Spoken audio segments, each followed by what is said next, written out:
Sir Burmese Python का IUCN status क्या होगा? पता नहीं, देखना पड़ेगा। ये तो आया था कि न्यूज़ में? हाँ, वो है करंट अफेयर।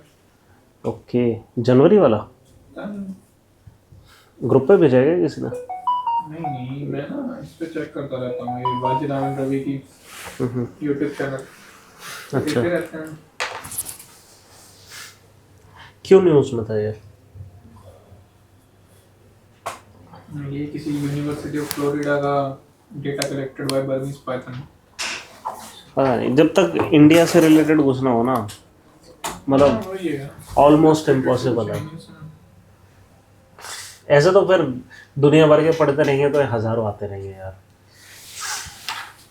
हमें खाली यही थोड़ी करना है कि पढ़ना है, हमें ये भी तो करना है कि हमें होता है इंडिया में हम्म बर्मीज पाइथन का। एक तो हमारे यहाँ साइड बोआ का तो होता है। देखो, तो गूगल पे सर्च करो इस चीज़ के लिए ना, इसकी रेलेवेंस पता करने के लिए बेस्ट तरीका है कि आप गूगल पे जाओ। इसकी मतलब जो भी स्पीशी है ना, उसकी रेलेवेंस बेस्ट आप पता करोगे गूगल से। क्यों? गूगल पे अगर उस टाइप की न्यूज़ है, लाइक सांप वाप का ज्यादा ट्रेड होता है ना उनका पॉइजन के लिए। हाँ हाँ, हमारे यहाँ सैंड बोआ का होता है। मैंने कौन सा पैटर्न पाया जाता है? तो इंडियन पैटर्न के अलावा कोई पाया जाता है? पता नहीं।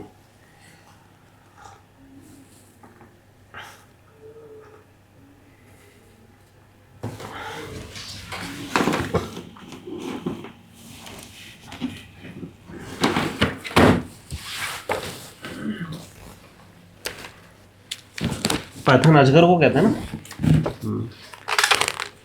एक ये हिमालयन पाइथन कहते हैं, उसको क्या कहते हैं जो पाया जाता है? हिमालय में पाया जाता है। हाँ,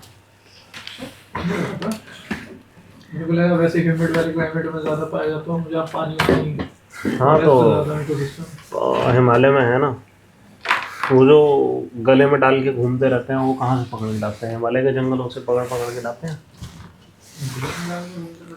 और क्या, गलियों में। अच्छा वो हाँ नहीं, कई वो तो वो वाले हो गए जो टोकरियों में लाते हैं। तो कई सारे ऐसे होते हैं जो गले में डाल के अजगर घूमते हैं। हाँ, ये वो है ना रिलीजियस फेयर्स होते हैं, उसमें आते हैं बाबा।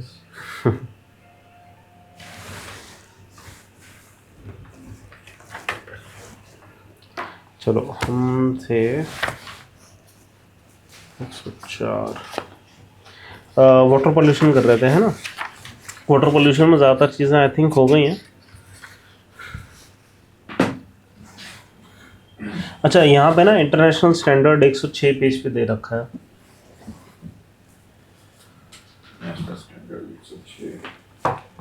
ये कौन सा पाइथन था वैसे न्यूज़ में? Burmese Python. एक बार मैं देख लेता हूँ, कुछ काम का है तो। बर्मा के साथ हमारे वैसे वाले जिसमें ना ट्रैफिकिंग वाले में भी होता हो।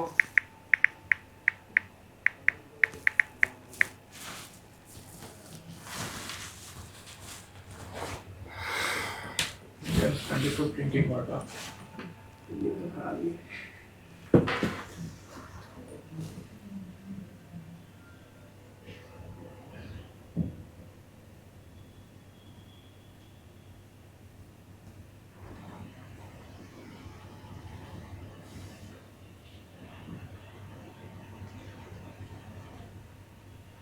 अरे वो इसलिए है बस न्यूज़ में कि बर्मीज पाइथन किसी ने इंट्रोड्यूस कर दिए थे फ्लोरिडा में।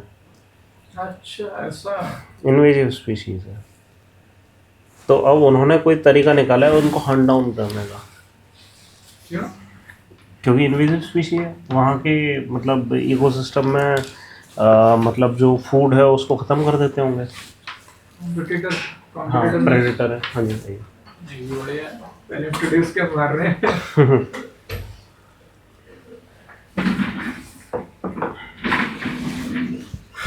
उसमें जहाँ पे भी ये कर रहे थे वहाँ पे, तो ये इन्वेजिव स्पीशी है, ये आईयूसीएन में इररिलेवेंट होगा। आप समझ रहे हो? लीज कंसर्न वगैरह में आ रहा होगा ये।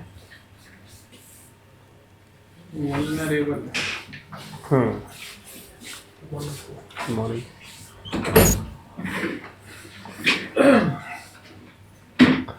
देखो 106 पेज पर आओ, वहाँ पे ना एक टेबल दी हुई है, ये एनसीईआरटी से उठाई थी हमने, कि मैक्सिमम कंसंट्रेशन कितनी अलाउड है, जैसे आयरन की हो गई, मैग्नीज की हो गई। ये कभी पूछा नहीं गया है, ठीक है, लेकिन यहाँ पे नोट कर लिए क्योंकि एनसीईआरटी में थी बस।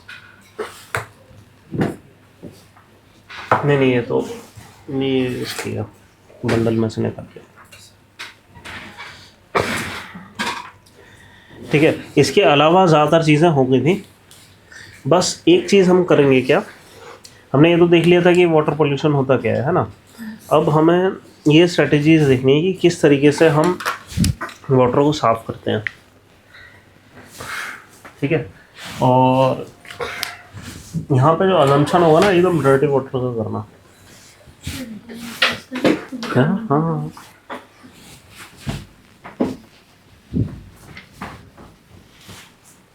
क्या अच्छी तरह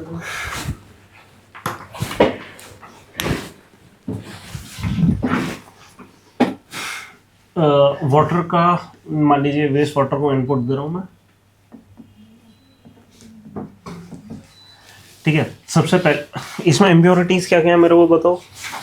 हाँ, वाटर के अंदर जनरली क्या क्या इम्प्योरिटीज़ होती हैं?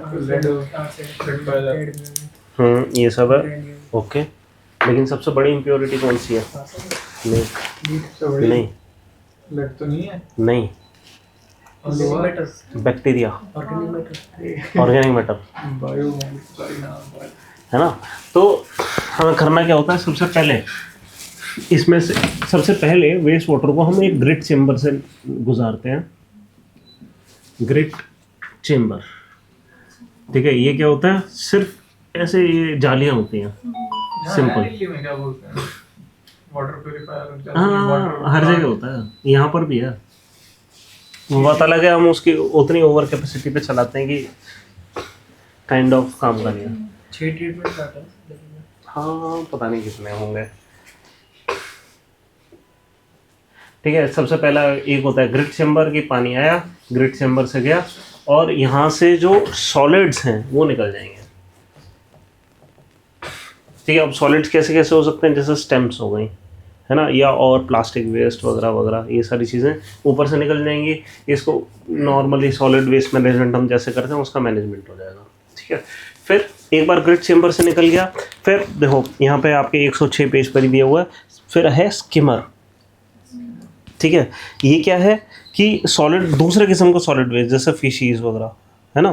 फिर ये इनको हम क्या करते हैं, इनको हम मतलब ये जो पानी आया है ना, इसको एक टैंक में सेटल डाउन होने देते हैं। जो हैवियर मटेरियल है नीचे आ जाता है, जो ऑयली मटेरियल है वो ऊपर आ जाता है, ठीक है। हमारा स्किमर का काम क्या है, ऑयली मटेरियल ऊपर से रिमूव कर दिया, इसको नीचे से रिमूव कर दिया, ठीक है। तो हमें वाटर को प्योरीफाई करना है, उसका जो बाकी चीज़ है, ऑयली मटेरियल है, उसको तो हम और ज़्यादा डाइजेस्ट करा सकते हैं बैक्टीरिया वगैरह डाल के, उसमें से बायोफ्यूल्स वगैरह आसानी से निकाला जा सकता है। ऐसे यहाँ है, इसका डिकम्पोजिशन करके हम, मतलब जैसे होता है ना सॉलिड वेस्ट मैनेजमेंट में, कि हम बायोमास का क्या करते हैं, इवेंचुअली उसका ह्यूमस वगैरह कंपोस्ट वगैरह मान लेते हैं, है ना। तो इसकी कंपोस्टिंग करी जा सकती है। बीच का जो पानी है वो आगे निकल जाएगा। तो पहला स्टेप क्या हो गया, आपका ग्रिट चेम्बर है। सेकेंड स्टेप क्या हो गया, स्किमर, ठीक है। और फिर थर्ड स्टेज में हम क्या करेंगे, डिपेंडिंग ऑन हमारे पास क्या वॉल्यूम आ रहा है, वो सारी चीज़ें हम इसको 2 तरीके की चीज़ों से निकाल सकते हैं, ठीक है। क्या कर सकते हैं, एक ऑर्गेनिक वेस्ट के लिए एक तो है एक्टिवेटेड स्लज मेथड,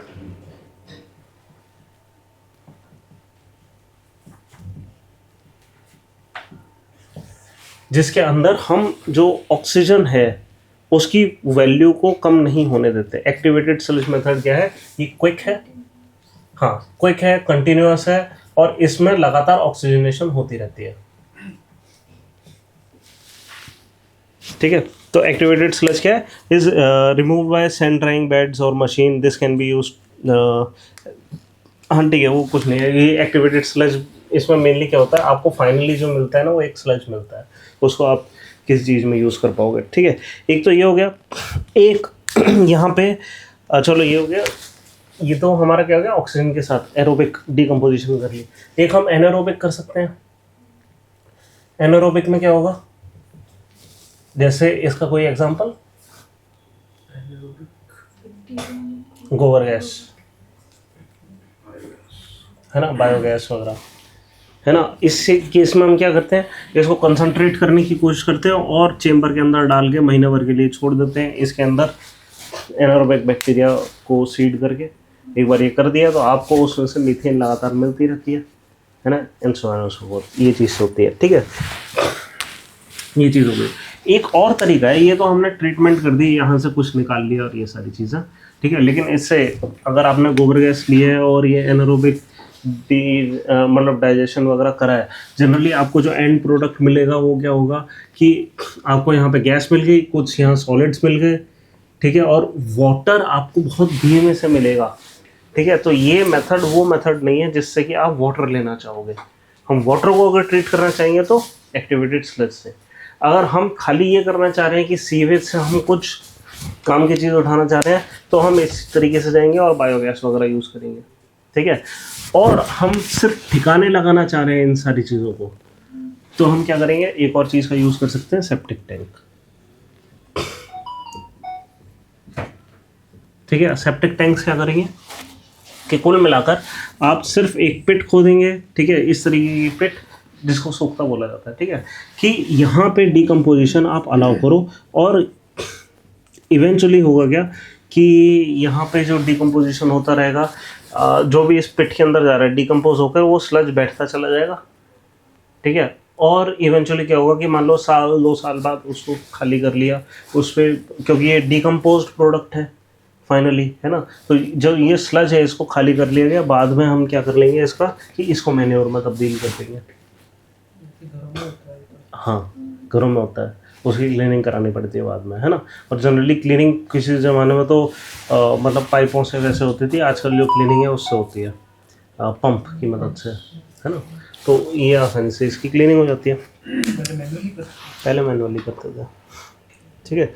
अब ये हमारा काइंड ऑफ सीवेज ट्रीटमेंट का मेथड है ये जो है, ठीक है। हम एक स्टेप और आगे जा रहे हैं। एक बार मान लीजिए कि अब ये तो एंड है, यहाँ इसके आगे आप कुछ नहीं पा सकते, इसके आगे आप कुछ नहीं पा सकते, है ना। पर हम क्या करना चाह रहे थे कि हम पानी को बेटर करना चाह रहे थे, तो अब हम क्या करेंगे, एक्टिवेटेड स्लज मेथड से जो फाइनली आपको लिक्विड मिला इस पे हम और काम करेंगे। इस वाले लिक्विड को हम बेटर कर सकते हैं, एक्चुअली पीने लायक बना सकते हैं। कैसे कर सकते हैं ये सारी चीज़ें कि यहाँ पर हमारे पास 2-3 तरीके आ जाते हैं। या तो हम उसका ऑक्सीजनेशन कर दें, ठीक है, और ऑक्सीजनेशन कैसे कर सकते हैं, 3-4 हमारे पास केमिकल मेथड है, जैसे क्लोरीन का ट्रीटमेंट, ठीक है, या O3 का ट्रीटमेंट, हाँ, ठीक है। ये बहुत ज़्यादा महंगा तरीका है, ओजोन बनाना महंगी चीज़ है, हाँ। अभी O2 से O3 बनाना है आपको, है ना। अब ये क्या है, O3 क्या है, देखो ऑक्सीजनेशन क्या है कि हम किसी चीज़ को ऑक्सीजन दे दें, मेनली बर्निंग, है ना। और O3 क्या है, O3 हमेशा किस फॉर्म में रहना चाहेगा, O2, ये हमेशा एक नेसेंट ऑक्सीजन देना चाहेगा किसी भी चीज़ को, मतलब ये किसी भी चीज़ को जलाने के लिए पर्याप्त है। जिस चीज़ के अंदर ओजोन है, जिस भी चीज़ के अंदर ओजोन है वो किसी ना किसी चीज़ को जला रही है, ठीक है। ओजोन युक्त क्रीम ब्लीच करने की कोशिश कर रही है स्किन को, जला रही है वो, ठीक है। तो ओजोन को अगर हम पानी में डालेंगे वो भी यही काम करेगा, जितना भी ऑर्गेनिक वेस्ट है उसका ऑक्सीजनेशन हो जाएगा। ऐसे ही क्लोरीन भी यही काम करने की कोशिश करता है कि जब ये पानी के साथ या ऑक्सीजन के साथ हम रिएक्ट करते हैं, OCl2 टाइप का या OCl टाइप का प्लस नेसेंट ऑक्सीजन टाइप का कुछ लंबे चेन्स ऑफ केमिकल रिएक्शन चलते हैं, उसका एंड प्रोडक्ट ये होता है कि वो किसी चीज़ को ऑक्सीजन दे देता है ना। ये दोनों ऑक्सीजनेशन के मेथड है, क्लोरिनेशन वगैरह, ठीक है। हमें ऑब्वियसली इसकी डेप्थ में नहीं जाना, लेकिन यूपीएससी स्टैंड पॉइंट से हमें ये पता होना चाहिए कि क्या तरीके सरकार या सरकार की एजेंसी अप्लाई करती हैं, म्यूनसिपल एजेंसीज अप्लाई करती हैं इन सबको ट्रीट करने के लिए, या एक मतलब एक आइडिया होना चाहिए कि क्या हमारे पास सोल्यूशंस हैं, ठीक है। एक है हमारे पास यूवी ट्रीटमेंट, ठीक है। एक और तरीका है किसी चीज़ को जला देने का कि एक्चुअली उसको रोस्ट कर दिया।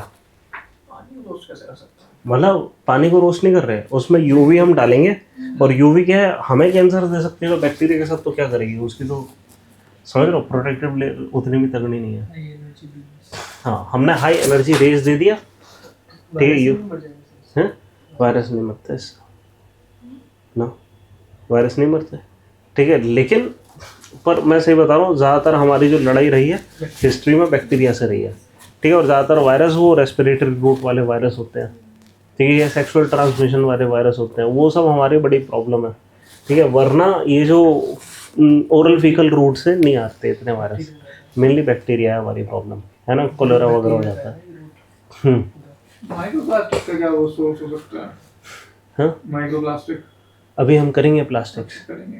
हाँ, क्योंकि सॉलिड वेस्ट हमें करना है। पर ज़्यादातर सोर्स क्या है, ये हमारे कपड़े हैं,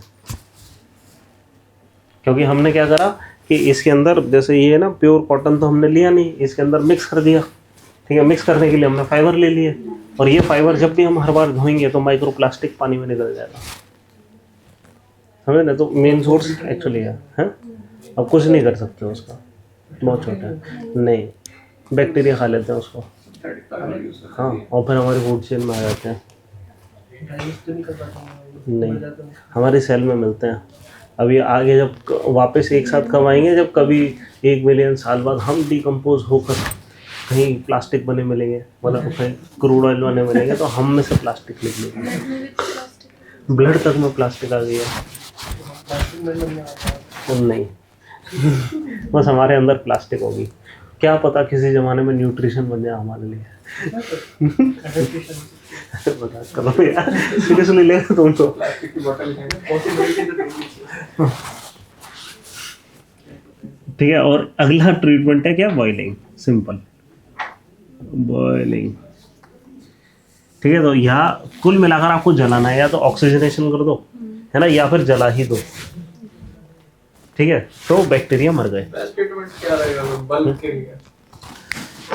यही ट्रीटमेंट है, पहले तो आप ऑर्गेनिक मैटर को खत्म करो इनका, हाँ, है ना। एक बार ऑर्गेनिक मैटर खत्म कर दिया, उसमें कुछ बैक्टीरिया फिर भी रह गए होंगे, उनको मार दो, बॉडी तो माइक्रो लेवल तो सही रहेगा। हाँ, क्लोरिनेशन सबसे सस्ता पड़ता है ना। जो नदियां हैं वो ये सारा काम मुफ्त में करती है, नदियाँ हाँ हाँ, कैसे करती हैं कि हाँ, मतलब वो फिल्टर करती रहती हैं चीज़ों को, जो लकड़ियाँ हैं वो साइड में कर देती हैं, जो हैवी चीज़ है वो सेडिमेंटेशन होती रहती है, सैंड बन जाती है कोने पे, है ना। फिर ये एक्टिवेटेड स्लज अपने आप ही बन जाता है, क्योंकि वो थोड़ा सा तेज़ बहती है तो ऑक्सीजनेशन होती रहती है साथ के साथ, है ना। उसके साथ में सैंड होती है, नदियाँ क्या है ऊपर होंगी, फिर जब नीचे जाएंगी तो उसके सैंड से फिल्टर होकर पानी वापस नीचे आ जाएगा, है ना। तो आपका स्किमर का काम हो गया, एक्टिवेशन का काम हो गया, ठीक है। प्लस क्योंकि बड़े एरिया में बहती है और डेली सूरज निकल रहा है, जो सन का एक्शन है ये अपने आप में बहुत बड़ी चीज़ है, कि जितना भी ऑर्गेनिक मैटर है वो एल्गे मान लो उसके ऊपर न्यूट्रिशन कर ले और वो सारा खत्म हो जाए धीरे धीरे, या सन जला देता है ना। ये जो नेचर के अंदर ऐसे खुले में जो नदी जाती है ना, अपने आप क्लीन कर देती है ज़्यादातर चीज़ें, हमारा लाइक बना देती है, हाँ, नेचुरल फ्लो बस, वरना नेचुरली नदी अपने आप को क्लीन करती है, ठीक है। वो मैंने एक मतलब हम जब सिविल इंजीनियरिंग कर रहे थे कॉलेज में, तो उस जो चैप्टर था ना उसमें मतलब पहले पैराग्राफ्स में ये जो कुछ पैराग्राफ्स में उन्होंने लिखा, स्टार्टिंग ऐसे थे कि ये सारी चीज़ें नेचुरल होती हैं, अपने आप ही ठीक हो जाती हैं, ठीक है। नदी अगर अपना काम कर लें तो अपने आप ही ठीक हो जाएंगी। लेकिन पॉल्यूशन है क्या कि हमने नेचर की कैपेसिटी के बियॉन्ड कुछ फेंक दिया उसमें, है ना, इसलिए हमें ठीक करना पड़ रहा है, और इसके लिए हमें कुछ टेक्नोलॉजी चाहिए, है ना। तो ये है हमारा ये करने का तरीका। अच्छा, यहाँ पे क्लोरिनेशन के साथ साथ एक और लिखा हुआ है कि सोडियम हाइपोक्लोराइट सॉल्यूशन NaOCl, ठीक है। ये NaOCl, यहाँ पे और क्लोरिनेशन के और तरीके लिखे हुए हैं, NaOCl, ठीक है, कि इसकी सॉल्ट हमने डाल दी, या कैल्शियम CaOCl2 आई थिंक ऐसा कुछ होता है ना, ये डाल दिया तो इसका भी क्लोरिनेशन हो जाता है, ये OCl टाइप की चीज़ मिलती है, इसमें नेसेंट ऑक्सीजन आपको मिल जाती है, ऐसे करके, ठीक है। क्लोरीन जनरली क्या है, मस्त फ्री रेडिकल बनाता है, यही तो प्रॉब्लम थी कि ओजोन में होल हो गया था, ठीक है। तो ऑक्सीजन के साथ मस्त रिएक्ट करता है, ओजोन बना देता है, कभी कभी ओजोन को डिप्लीट भी कर देता है, कुछ भी कर देता है, हाँ। ठीक है। बस ये हो गया। फिर एक हैवी मेटल टॉक्सिसिटी के बारे में थोड़ा बहुत यहाँ पे दिया हुआ है। कुछ रिपोर्ट्स हैं, हम इसकी डिटेल में नहीं जा रहे हैं, कुछ रिपोर्ट्स हैं कि 42 नदियाँ हैं जहाँ पे हैवी मेटल टॉक्सिसिटी, एक्चुअली सब में ही होगा, वो रिपोर्ट की बात है बस। मेटल्स को नहीं हटा सकते हम सीरियस ट्रीटमेंट से? नहीं, सीवियस ट्रीटमेंट से नहीं हटा सकते, लेकिन रिसेंट टाइम्स में कुछ तरीके आए हैं, कभी कभी यूपीएससी ने पूछ भी लिया। क्या? ग्राउंड वाटर के लिए हम जैसे कभी कभी बैक्टीरिया वगैरह को छोड़ देते हैं और वो इन टॉक्सिसिटीज़ को कंज्यूम कर लेते हैं। Even metals? हाँ, इवन मेटल्स। और जैसे माइक्रोप्लास्टिक है उन्होंने कंज्यूम कर लिया, ठीक है। अगर ऑयल स्पिल हो गई है ना, हम कभी कभी रिसेंट टाइम्स में क्या कर रहे हैं, बैक्टीरिया को छोड़ दे रहे हैं उसको, उसको तोड़ने के लिए, ब्रेक डाउन के लिए। ऑर्गेनिक मैटर है मेटल्स? हाँ, वो सही है, बट इसके लिए भी अक्सर देखा गया, ठीक है। अच्छा, अब जो बहुत ज़्यादा इंपॉर्टेंट चीज़ है वो ये टेबल है, कि हमने यहाँ पे एक टेबल बनाई है कि आर्सेनिक कहाँ कहाँ से मिल रहा है आपको, सोर्सेज क्या है, पेस्टिसाइड, फंगिसाइड, मेटल्स, मेटल्स, और करता क्या है ये कि किडनी माल फंक्शन, किडनी और लंग माल फंक्शन, ब्लड वेसल का डिजीज़, इसको ब्लैक फुट डिजीज़ कहते हैं, ठीक है, और कुछ सर्टेन रिप्रोडक्टिव डिसऑर्डर्स, ठीक है। फ्लोराइड क्या करता है, डेंटल फ्लोरोसिस करता है, डिके इन टूथ। फ्लोराइड बहुत इंपॉर्टेंट है वैसे टूथ के एनामल के लिए, ठीक है, लेकिन जब ज़्यादा हो जाता है तो फिर हार्डर हो जाते हैं टूथ और उनकी चिपिंग, हाँ, येलोइश हो जाते हैं, चिपिंग होना शुरू हो जाती है, वो चिप कर करके लेयर बाय लेयर एनामल टूटना शुरू हो जाता है, ब्रिटल हो जाता है, ठीक है। तो वो चीज़ है। तो कहाँ से मिल रहा है फ्लोराइड? एल्यूमिनियम की मेल्टिंग से, glass, phosphate fertilizer, brick manufacturing, coal based thermal plants, यहाँ सबसे। और हुआ क्या, टूथ का डिके, डेंटल फ्लोरोसिस हो जाएगा, या किडनी, लिवर, ब्रेन, थायराइड, इन सब की डिजीजेस। कोई भी ऐसी चीज़ जो ब्रेन को इम्पैक्ट कर रही है वो जनरली ऐसा होगा कि किडनी वगैरह को भी इम्पैक्ट कर रही होगी, जो भी हमारे फैटी ऑर्गन्स हैं वहाँ पे जाएगी, ठीक है। फिर नेक्स्ट, कैडमियम, वेल्डिंग से, इलेक्ट्रोप्लेटिंग। इलेक्ट्रोप्लेटिंग आप जानते हैं क्या होता है, क्या चीज़ होती है बताओ? हाँ, स्टील के ऊपर मीडियम होता है, उस पर 2 इलेक्ट्रोड होते हैं, यस, इलेक्ट्रिसिटी पास की जाती है, यस, इलेक्ट्रॉन्स और उसका क्या बोलते हैं उसे, इलेक्ट्रॉन लगा होता है जिनकी प्लेटिंग कर देते हैं। मेटल्स एक तरफ से, जैसे अगर हमने यहाँ पे बैक्टीरिया दी, वो बैक्टीरिया इलेक्ट्रिसिटी दी, ठीक है, तो यहाँ पर क्या है कि इलेक्ट्रॉन पास होंगे, कैथोड एनोड बन जाएंगे, ठीक है। अब और यहाँ से इलेक्ट्रॉन ये वापस यहाँ आ जाने चाहिए। यहाँ पे क्या है कि मान लीजिए आपने कॉपर का सोल्यूशन दे रखा है, मान लो CuSO4, एकदम सही, हाँ, कॉपर सल्फेट होता है, हाँ, मस्त एकदम, ठीक है। अब क्या है कि ये 2 आयन से बना है, क्या, Cu2+ और SO4 2-, है ना। अब यहाँ से इलेक्ट्रॉन आ रहा है, इलेक्ट्रॉन आ रहा है तो इसको पॉजिटिव सामान की ज़रूरत होगी, तो ये कॉपर इसके ऊपर डिपॉजिट होना शुरू हो जाएगा चारों तरफ से, ठीक है। तो एक कॉपर की प्लेटिंग हो जाएगी, ठीक है, और SO4 उस साइड जाने की कोशिश करेगा पॉजिटिव एंड पे, ठीक है। तो ये इससे क्या होगा कि यहाँ पे एक मेटल की प्लेटिंग होना शुरू हो जाएगी। जो मैंने वीडियो देखे हैं उसमें ऐसा होता है ना कि एक रॉड तो डिप्लीट होनी स्टार्ट हो जाती है और एक में हेड ऑन स्टार्ट। हाँ, तो हम क्या करेंगे, यहाँ पे कॉपर डालेंगे। कॉपर क्यों डालेंगे? ताकि ये SO4 जब यहाँ आए ना तो ये नया कॉपर उसको मिलता रहे, SO4, है ना। तो ये डिप्लीट होना शुरू हो जाएगी, वहाँ पे कॉपर आना शुरू हो जाएगा, है ना। ये आसानी से करा जा सकता है। बट SO4 को भी तो कुछ चाहिए ना सर। हाँ, तो कॉपर मिल रहा है ना, SO4 को लगातार यहाँ से कॉपर मिल रहा है, यहाँ से कॉपर लेकर दौड़ कर भाग कर वहाँ जा रहा है और उस पर कॉपर चढ़ा दे रहा है, फिर से अलग हो जा रहा है ऐसा। कैडमियम की लीचिंग कैसे हो रही है? ओह अच्छा, नहीं ऐसा होता होगा ना कि कैडमियम कभी कभी मेटल के अंदर मान लो मिला हुआ है और हर कोई मेटल, हाँ हाँ, और मेटल एकदम प्योर तो होते नहीं, है ना। तो जनरली अगर इसके अंदर कुछ भी मिला है तो वो इसमें आ जाएगा। फिर पेस्टिसाइड, फर्टिलाइजर, मतलब मेरे को एग्जैक्टली नहीं पता कि किस टाइप की कॉपर प्लेट, मतलब इलेक्ट्रोप्लेटिंग की वजह से हो रहा है, जिंक की प्लेटिंग है, क्या है ये, मतलब इनकम्प्लीट लिखा हुआ है काइंड ऑफ, ठीक है। बट ये देखा गया इलेक्ट्रोप्लेटिंग वाली इंडस्ट्री से मिलता है। फिर पेस्टिसाइड, फर्टिलाइजर, बैटरीज, क्योंकि कैडमियम अक्सर बैटरीज में यूज़ होता है, ठीक है। और न्यूक्लियर, हाँ नहीं, रेयर अर्थ तो नहीं। एक बार मैं ना ये मेरा रीस्टार्ट करूँ लैपटॉप, रेयर अर्थ मेटल, ये अच्छा सवाल है। चलो ठीक है। कैडमियम क्या है? कार्सिनोजेनिक है, ठीक है, वो तो पता ही है कार्सिनोजेनिक का मतलब क्या हो गया, ठीक है। और फिर itai disease means softening of bones and kidney failure.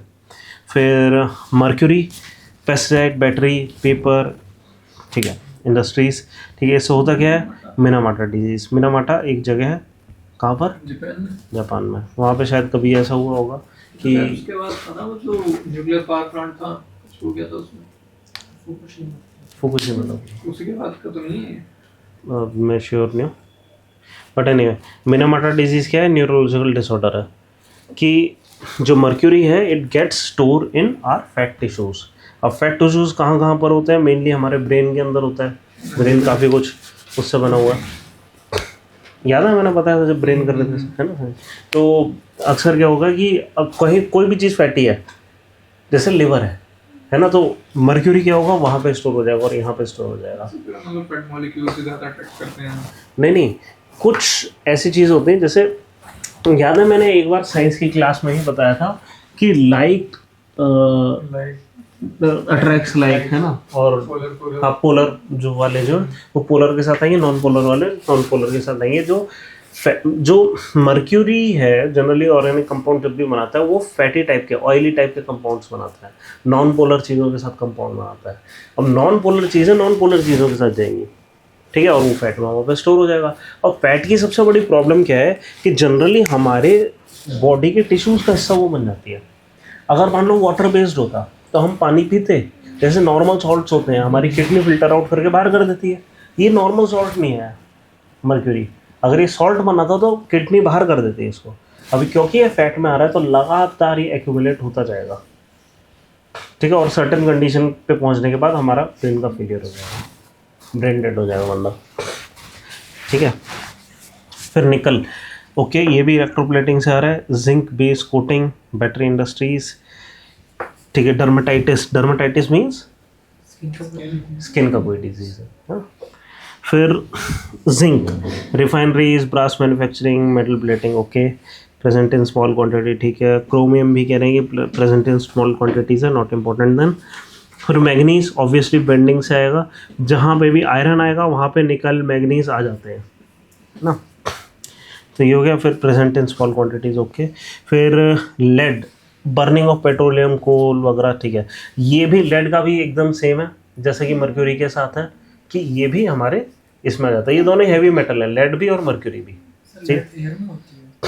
हाँ लेड नहीं, लेड एयर में एक्चुअली होती तो नहीं थी, बट क्या है कि हमने कोयला इतना जलाया कि लेड एयर में होना शुरू हो गई।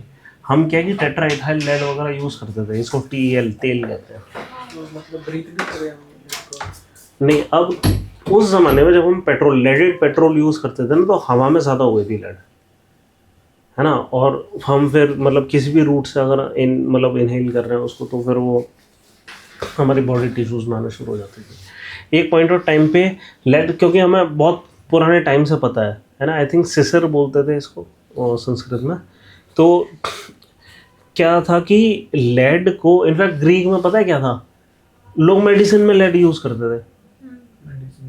हाँ, उनको पता ही नहीं था कि भाई इससे और बीमार पड़ सकते हैं, है ना, वो लेड की चम्मचों को यूज़ करते थे। हाँ, ये सब यूटेंसिल्स यूज़ करते थे, उनको पता ही नहीं था कि ये एक प्रॉब्लम है।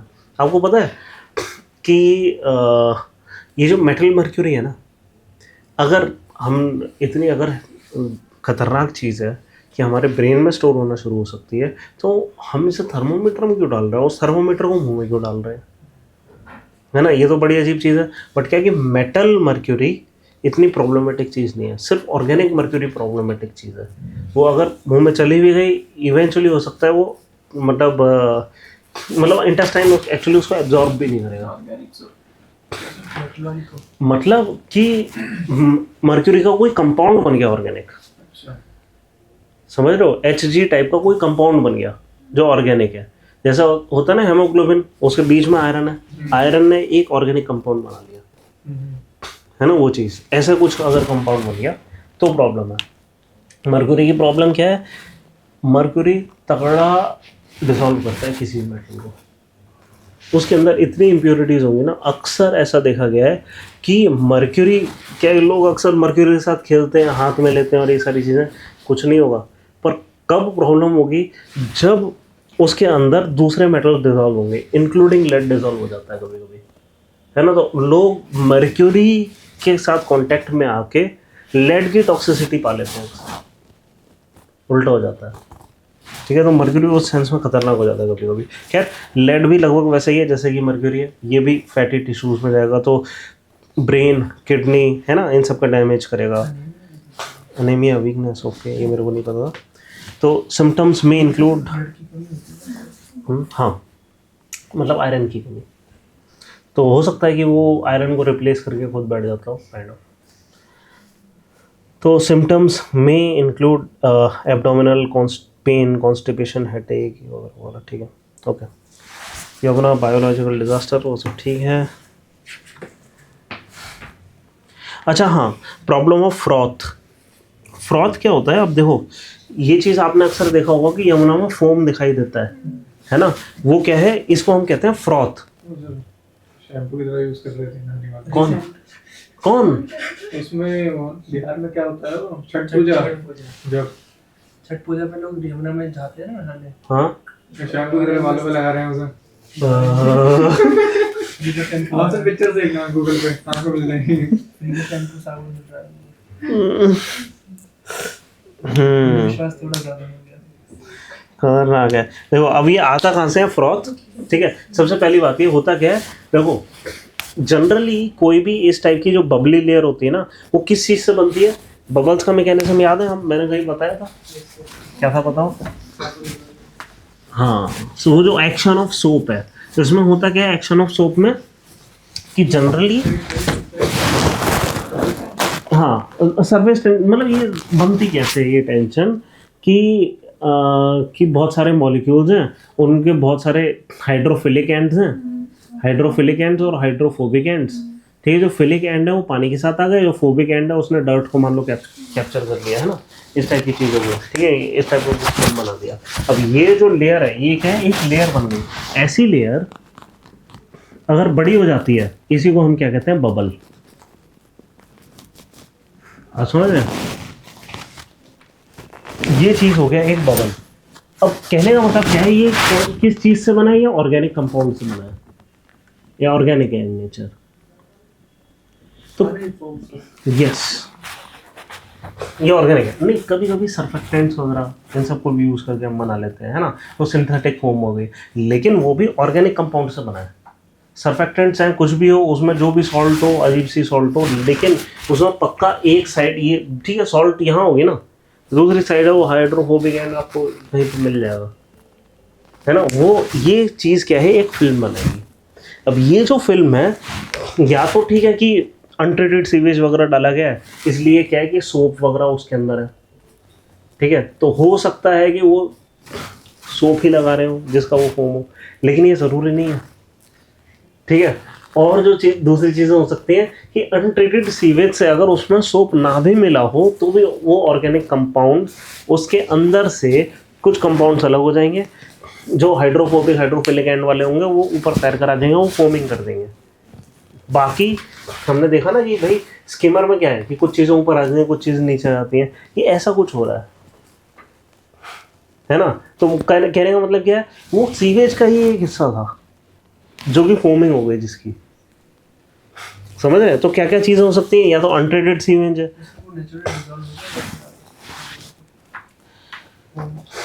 देखो ये है ऑर्गेनिक कंपाउंड, इसका इवेंचुअली, और ये ऑर्गेनिक कंपाउंड जो कि अगर ऑयल, उसका एक एंड अगर ऑयली है, इट मीन्स ये ऐसा ऑर्गेनिक कंपाउंड है जिसका डिकम्पोजिशन होना ज़रूरी है।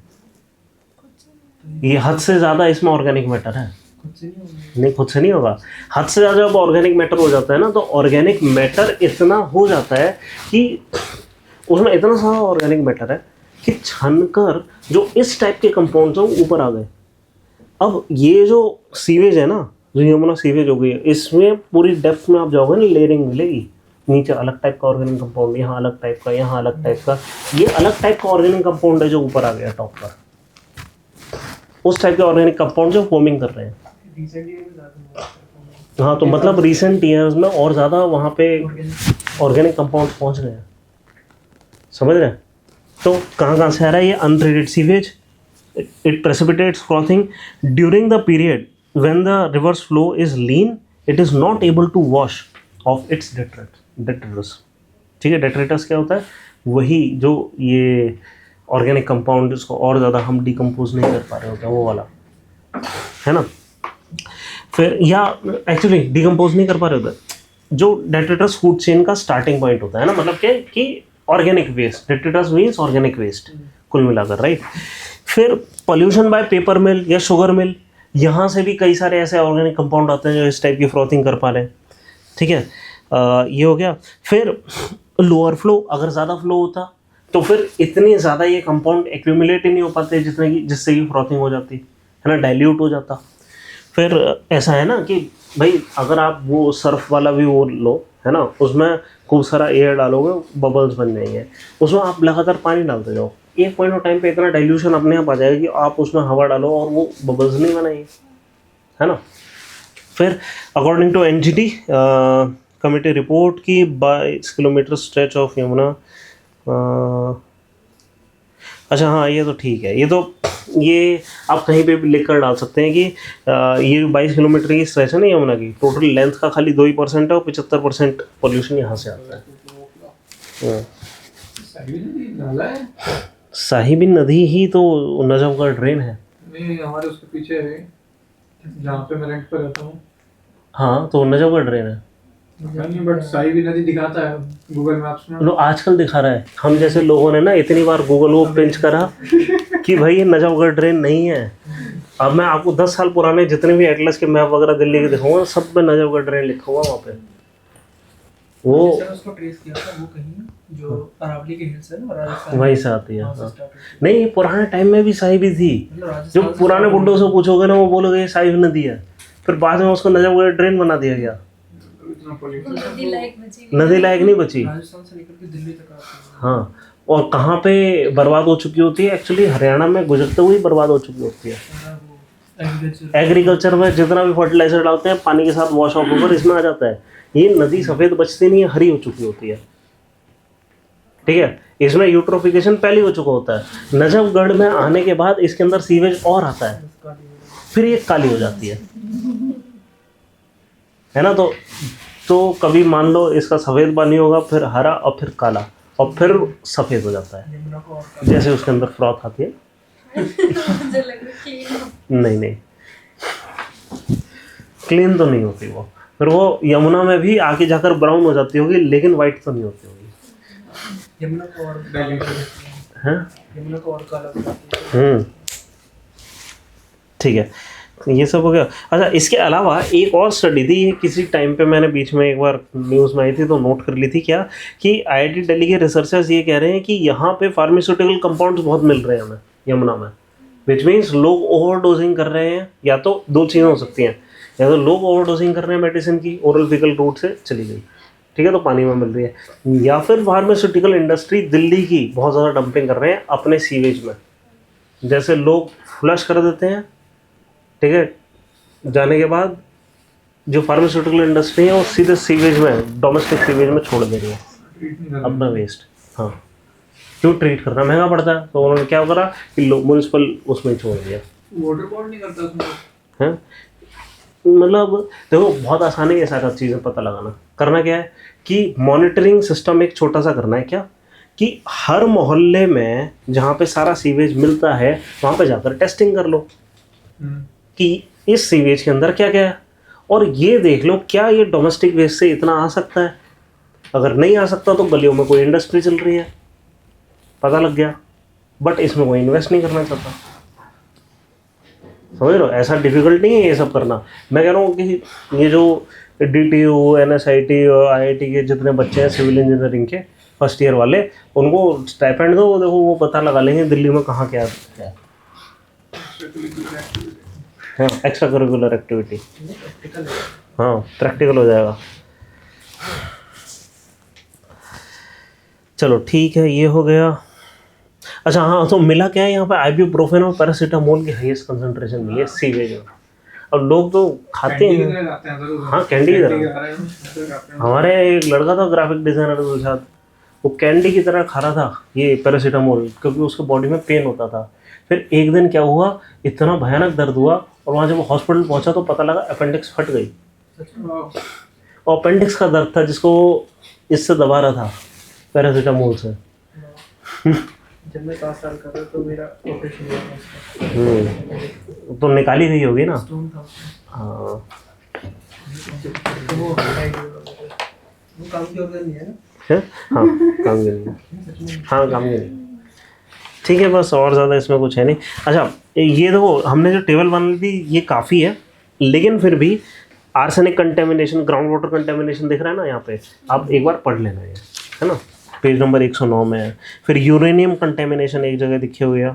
सर वो बच गए जो शॉट। हाँ बचेगा, वर्क फ्रॉम होम पर है अभी।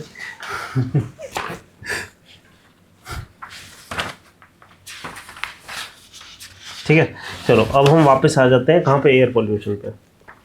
ठीक है,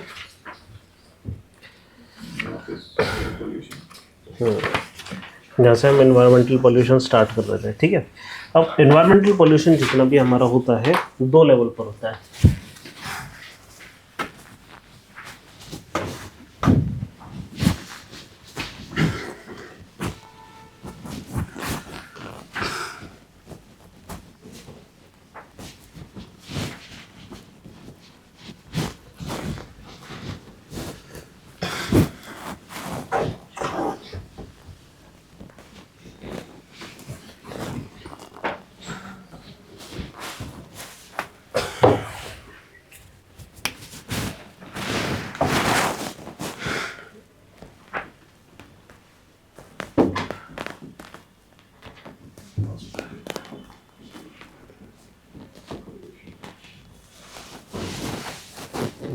इसमें आ रहा है लिख के? हाँ, ये सारी चीज़ थोड़ी सी नीचे रखनी पड़ेगी। मैं खाली यहाँ से, हाँ इसके नीचे रखना है मेरे को। हाँ हाँ, क्योंकि लाइट जो है ना ये ऊपर से आ रही है, सामने से आनी चाहिए थी। बहुत ज़्यादा ऊपर हो गया ये लाइट, सामने से होनी चाहिए थी। और ये ट्यूबलाइट है ना वो वहाँ ना ऊपर थोड़ा सा हो जाए। हाँ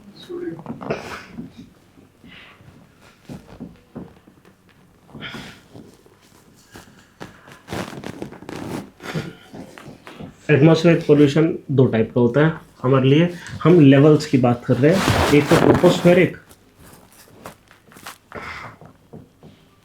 जो भी हम जनरली करते हैं मेजर, और एक स्ट्रेटोस्फेरिक,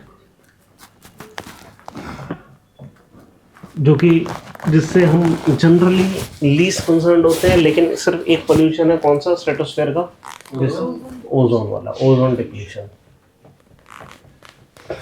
और इसका भी सोर्स है, ऊपर जाकर हमने नहीं करा, ये हम यहीं से कुछ छोड़ देते हैं, सेफ से छोड़ रहे थे जिसकी वजह से हो रहा था। और अब क्या कि ये कंट्रोल हो गया, तो हम स्ट्रेटोस्फेयर की बात ही करना बंद कर दिया अब तो हमने। ठीक है, तो हमारे लिए जो मेन मुद्दा है वो क्या है, ट्रोपोस्फेरिक पोल्यूशन। ठीक है, और ट्रोपोस्फेरिक पोल्यूशन बहुत सारे टाइप के हैं हमारे। एक जो सबसे इम्पोर्टेंट है, हम सबसे ज़्यादा चीज़ क्या इस को दे रहे हैं, एयर को सबसे ज़्यादा हम क्या बर्न कर रहे हैं, कार्बन, है ना। तो उससे हो कह रहा है CO2 और कार्बन के दूसरे ऑक्साइड्स, इनकम्प्लीट बर्निंग वाले, जैसे कार्बन मोनोऑक्साइड। ठीक है, ये 3 वाला भी कुछ होता है क्या उसमें? ना, बस यही होता है ना, इधर नहीं होता। फिर क्योंकि कोल की बर्निंग हो रही है तो सल्फर के भी ऑक्साइड उससे आते हैं, क्योंकि आपको पता होगा मैक्रोन्यूट्रिएंट है सल्फर, है ना।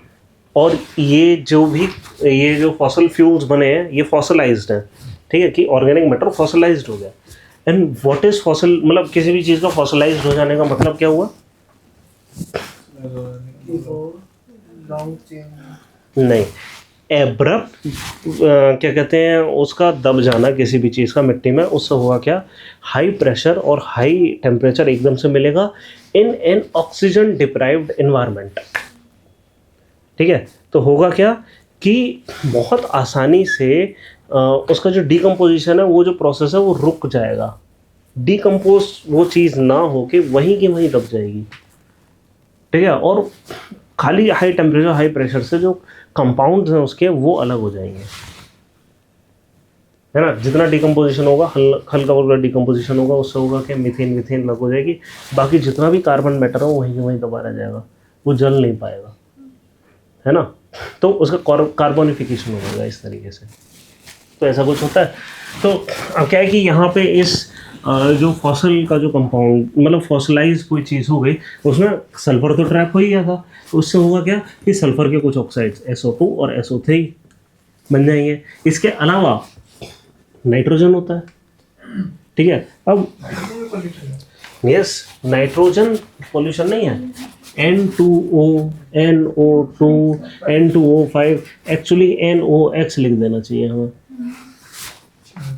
ठीक है। नाइट्रोजन में इतने ऑक्साइड्स होते हैं, ठीक है, इतनी सारी ऑक्सीडेशन स्टेट्स पॉसिबल नाइट्रोजन के साथ, ठीक है। तो उसके बहुत सारे होते हैं, और ये जनरली जैसे इसका तो कॉज आपको साफ साफ पता है कि फॉसिल फ्यूल्स हैं, ठीक है, इसका भी पता है कि इसी चीज़ से हो रहा है फॉसिल फ्यूल्स, और कई केसेस में फॉसिल फ्यूल्स भी नहीं, जो हमारे जो फॉरेस्ट फायर्स वगैरह ये सारी चीज़ें हैं, इनसे काफ़ी कुछ निकलता है, कार्बन मोनोऑक्साइड, इनकम्प्लीट बर्निंग चाहिए ना आपको। ये जो चीज़ें ये ज़रूरी नहीं कि फॉसिल फ्यूल से ही हो, वाइल्ड फायर्स वगैरह ये बहुत रिलीज करते हैं एटमॉस्फेयर में। वोल्केनोज से बहुत होता है, वोल्केनोज से तो इतना सल्फर निकलता है कि कभी कभी सल्फर प्योर आपको मिल जाता है वहाँ पर, वाइट येलो वोल्केनोज के पास नीचे से निकल रहा होता है गरम गरम, ठीक है। इनफैक्ट हॉट स्प्रिंग से अक्सर सल्फर निकल रहा होता है, यस। पानी निकलता है, जैसे कहते हैं ना कि गंधक वाला पानी है, सुना है ये शब्द गंधक? गंधक मीन्स सल्फर, गंधक पोटेशियम को खरीद लेते हैं, हाँ नहीं सोडियम अच्छा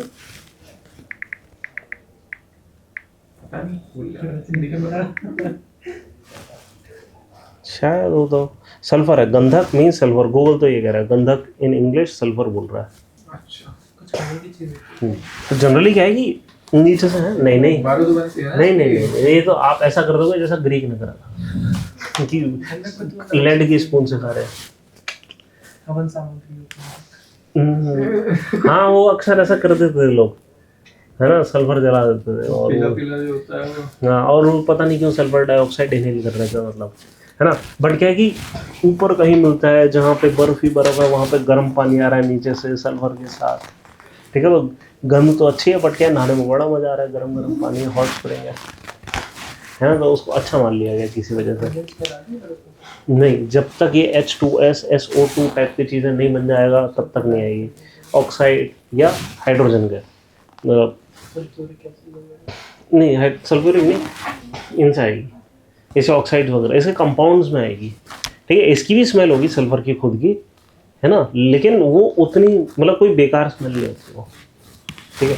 चलो अब नाइट्रोजन के ये तो ठीक है बर्निंग से आ रहे हैं, ये भी बर्निंग से आ रही है, लेकिन बड़ा ही क्या कहते हैं इसको, क्या बोलेंगे कि अनएक्सपेक्टेड सोर्स है इसका। ये किस टाइप की बर्निंग से आ रही है आपको पता है? नाइट्रोजन के ऑक्साइड्स नाइट्रोजन साइकिल लाइटनिंग से आ रही है, हाँ वही है ना। और कोई तरीका? नीचे से नाइट्रोजन कहाँ जल रहा है? हाँ हमने भी कुछ करा है, हमने ऐसा कैसे हो सकता है कि हमने कुछ ना करा हो।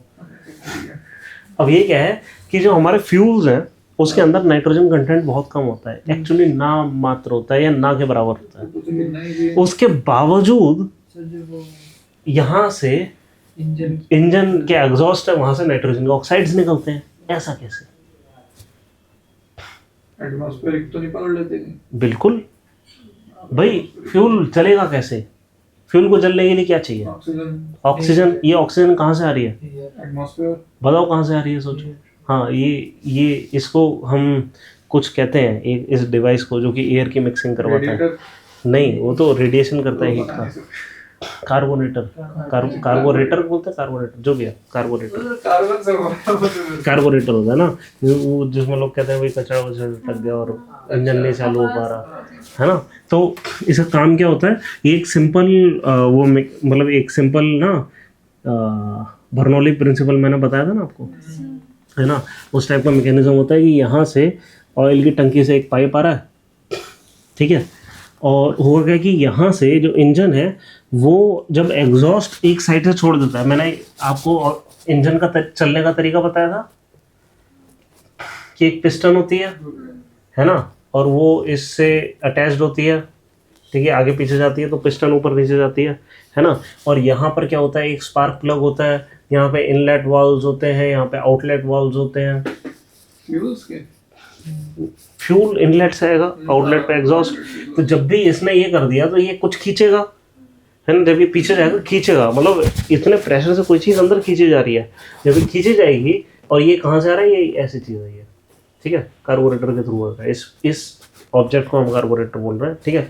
होगा क्या कि यहाँ से जब इसने खींचा, इसने क्या खींचा, यहाँ पे एक छोटा सा ओरिफिस है, जब यहाँ पे खूब सारी चीज़ खींची जाएगी तो एक्चुअली खींच क्या रहा है, एक्चुअली खींच तो ये एयर रहा है, ठीक है। बस जब एयर को हम बहुत छोटे से इलाके से पास करवाएंगे तो इसके बीच में प्रेशर क्या हो जाएगा, मेरे को बताओ, बढ़ेगा या घटेगा?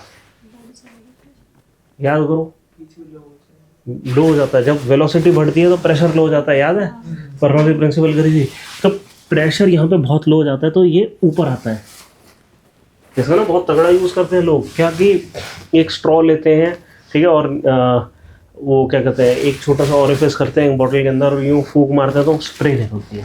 स्प्रे का मैकेनिज्म भी यही होता है, ठीक है, ये स्प्रे का मैकेनिज्म है। तो होता क्या है कि यहाँ से ऊपर सकिन होता है, मिलने क्या है कि इंजन कर क्या रहा है, मतलब एयर सकिन कर रहा है, उसमें हो कह रहा है कि यहाँ पे ऑयल का स्प्रे भी साथ में सकिन हो जा रहा है और बहुत ही well mixed oil and air अंदर जा रही है।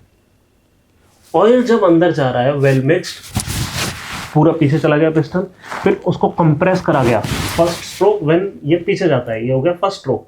सेकेंड स्ट्रोक जब कंप्रेस होता है, इसको कंप्रेशन स्ट्रोक बोलते हैं, ठीक है, ये सेकेंड स्ट्रोक है। सब कुछ कंप्रेस हो गया। क्या कंप्रेस हुआ? एयर एंड ऑयल कंप्रेस हो गया, टेम्परेचर हाई हो गया, एग्जैक्टली उसी पॉइंट ऑफ टाइम पे स्पार्क प्लग चल जाएगा, ठीक है। और फिर ये इंजन स्ट्रोक होता है कि इंजन ने अब पावर दी, इसको इंजन स्ट्रोक नहीं बल्कि पावर स्ट्रोक बोलते हैं। स्पार्क प्लग चलता रहता है, हाँ, स्पार्क देता है, नहीं वो मतलब ये स्पार्क करेगा, ठीक है, जब भी ये बहुत कंप्रेस हो गया स्पार्क करेगा, पावर मिलेगी हमें, और फिर लास्ट स्ट्रोक आता है जिसको हम कहते हैं एग्जॉस्ट, ठीक है। जब ये वापस ऊपर जाएगा तो इस बार ये वाली चीजें खुलेंगी, ठीक है, ये खुला और सारी चीजें चली गई, फिर ये वापस अब नीचे आएगा, इस बार ये वापस इंजेक्शन होगा, है? नहीं, हमने उसको टाइम करा रखा है ना, इसको कहते हैं वो क्रैंक शाफ्ट की मदद से हम ये सारी टाइमिंग करते हैं। क्रैंक शाफ्ट क्या होता है? एक ऐसा शाफ्ट, ये नॉर्मल शाफ्ट हो गया, क्रैंक शाफ्ट होता है इस टाइप का शाफ्ट,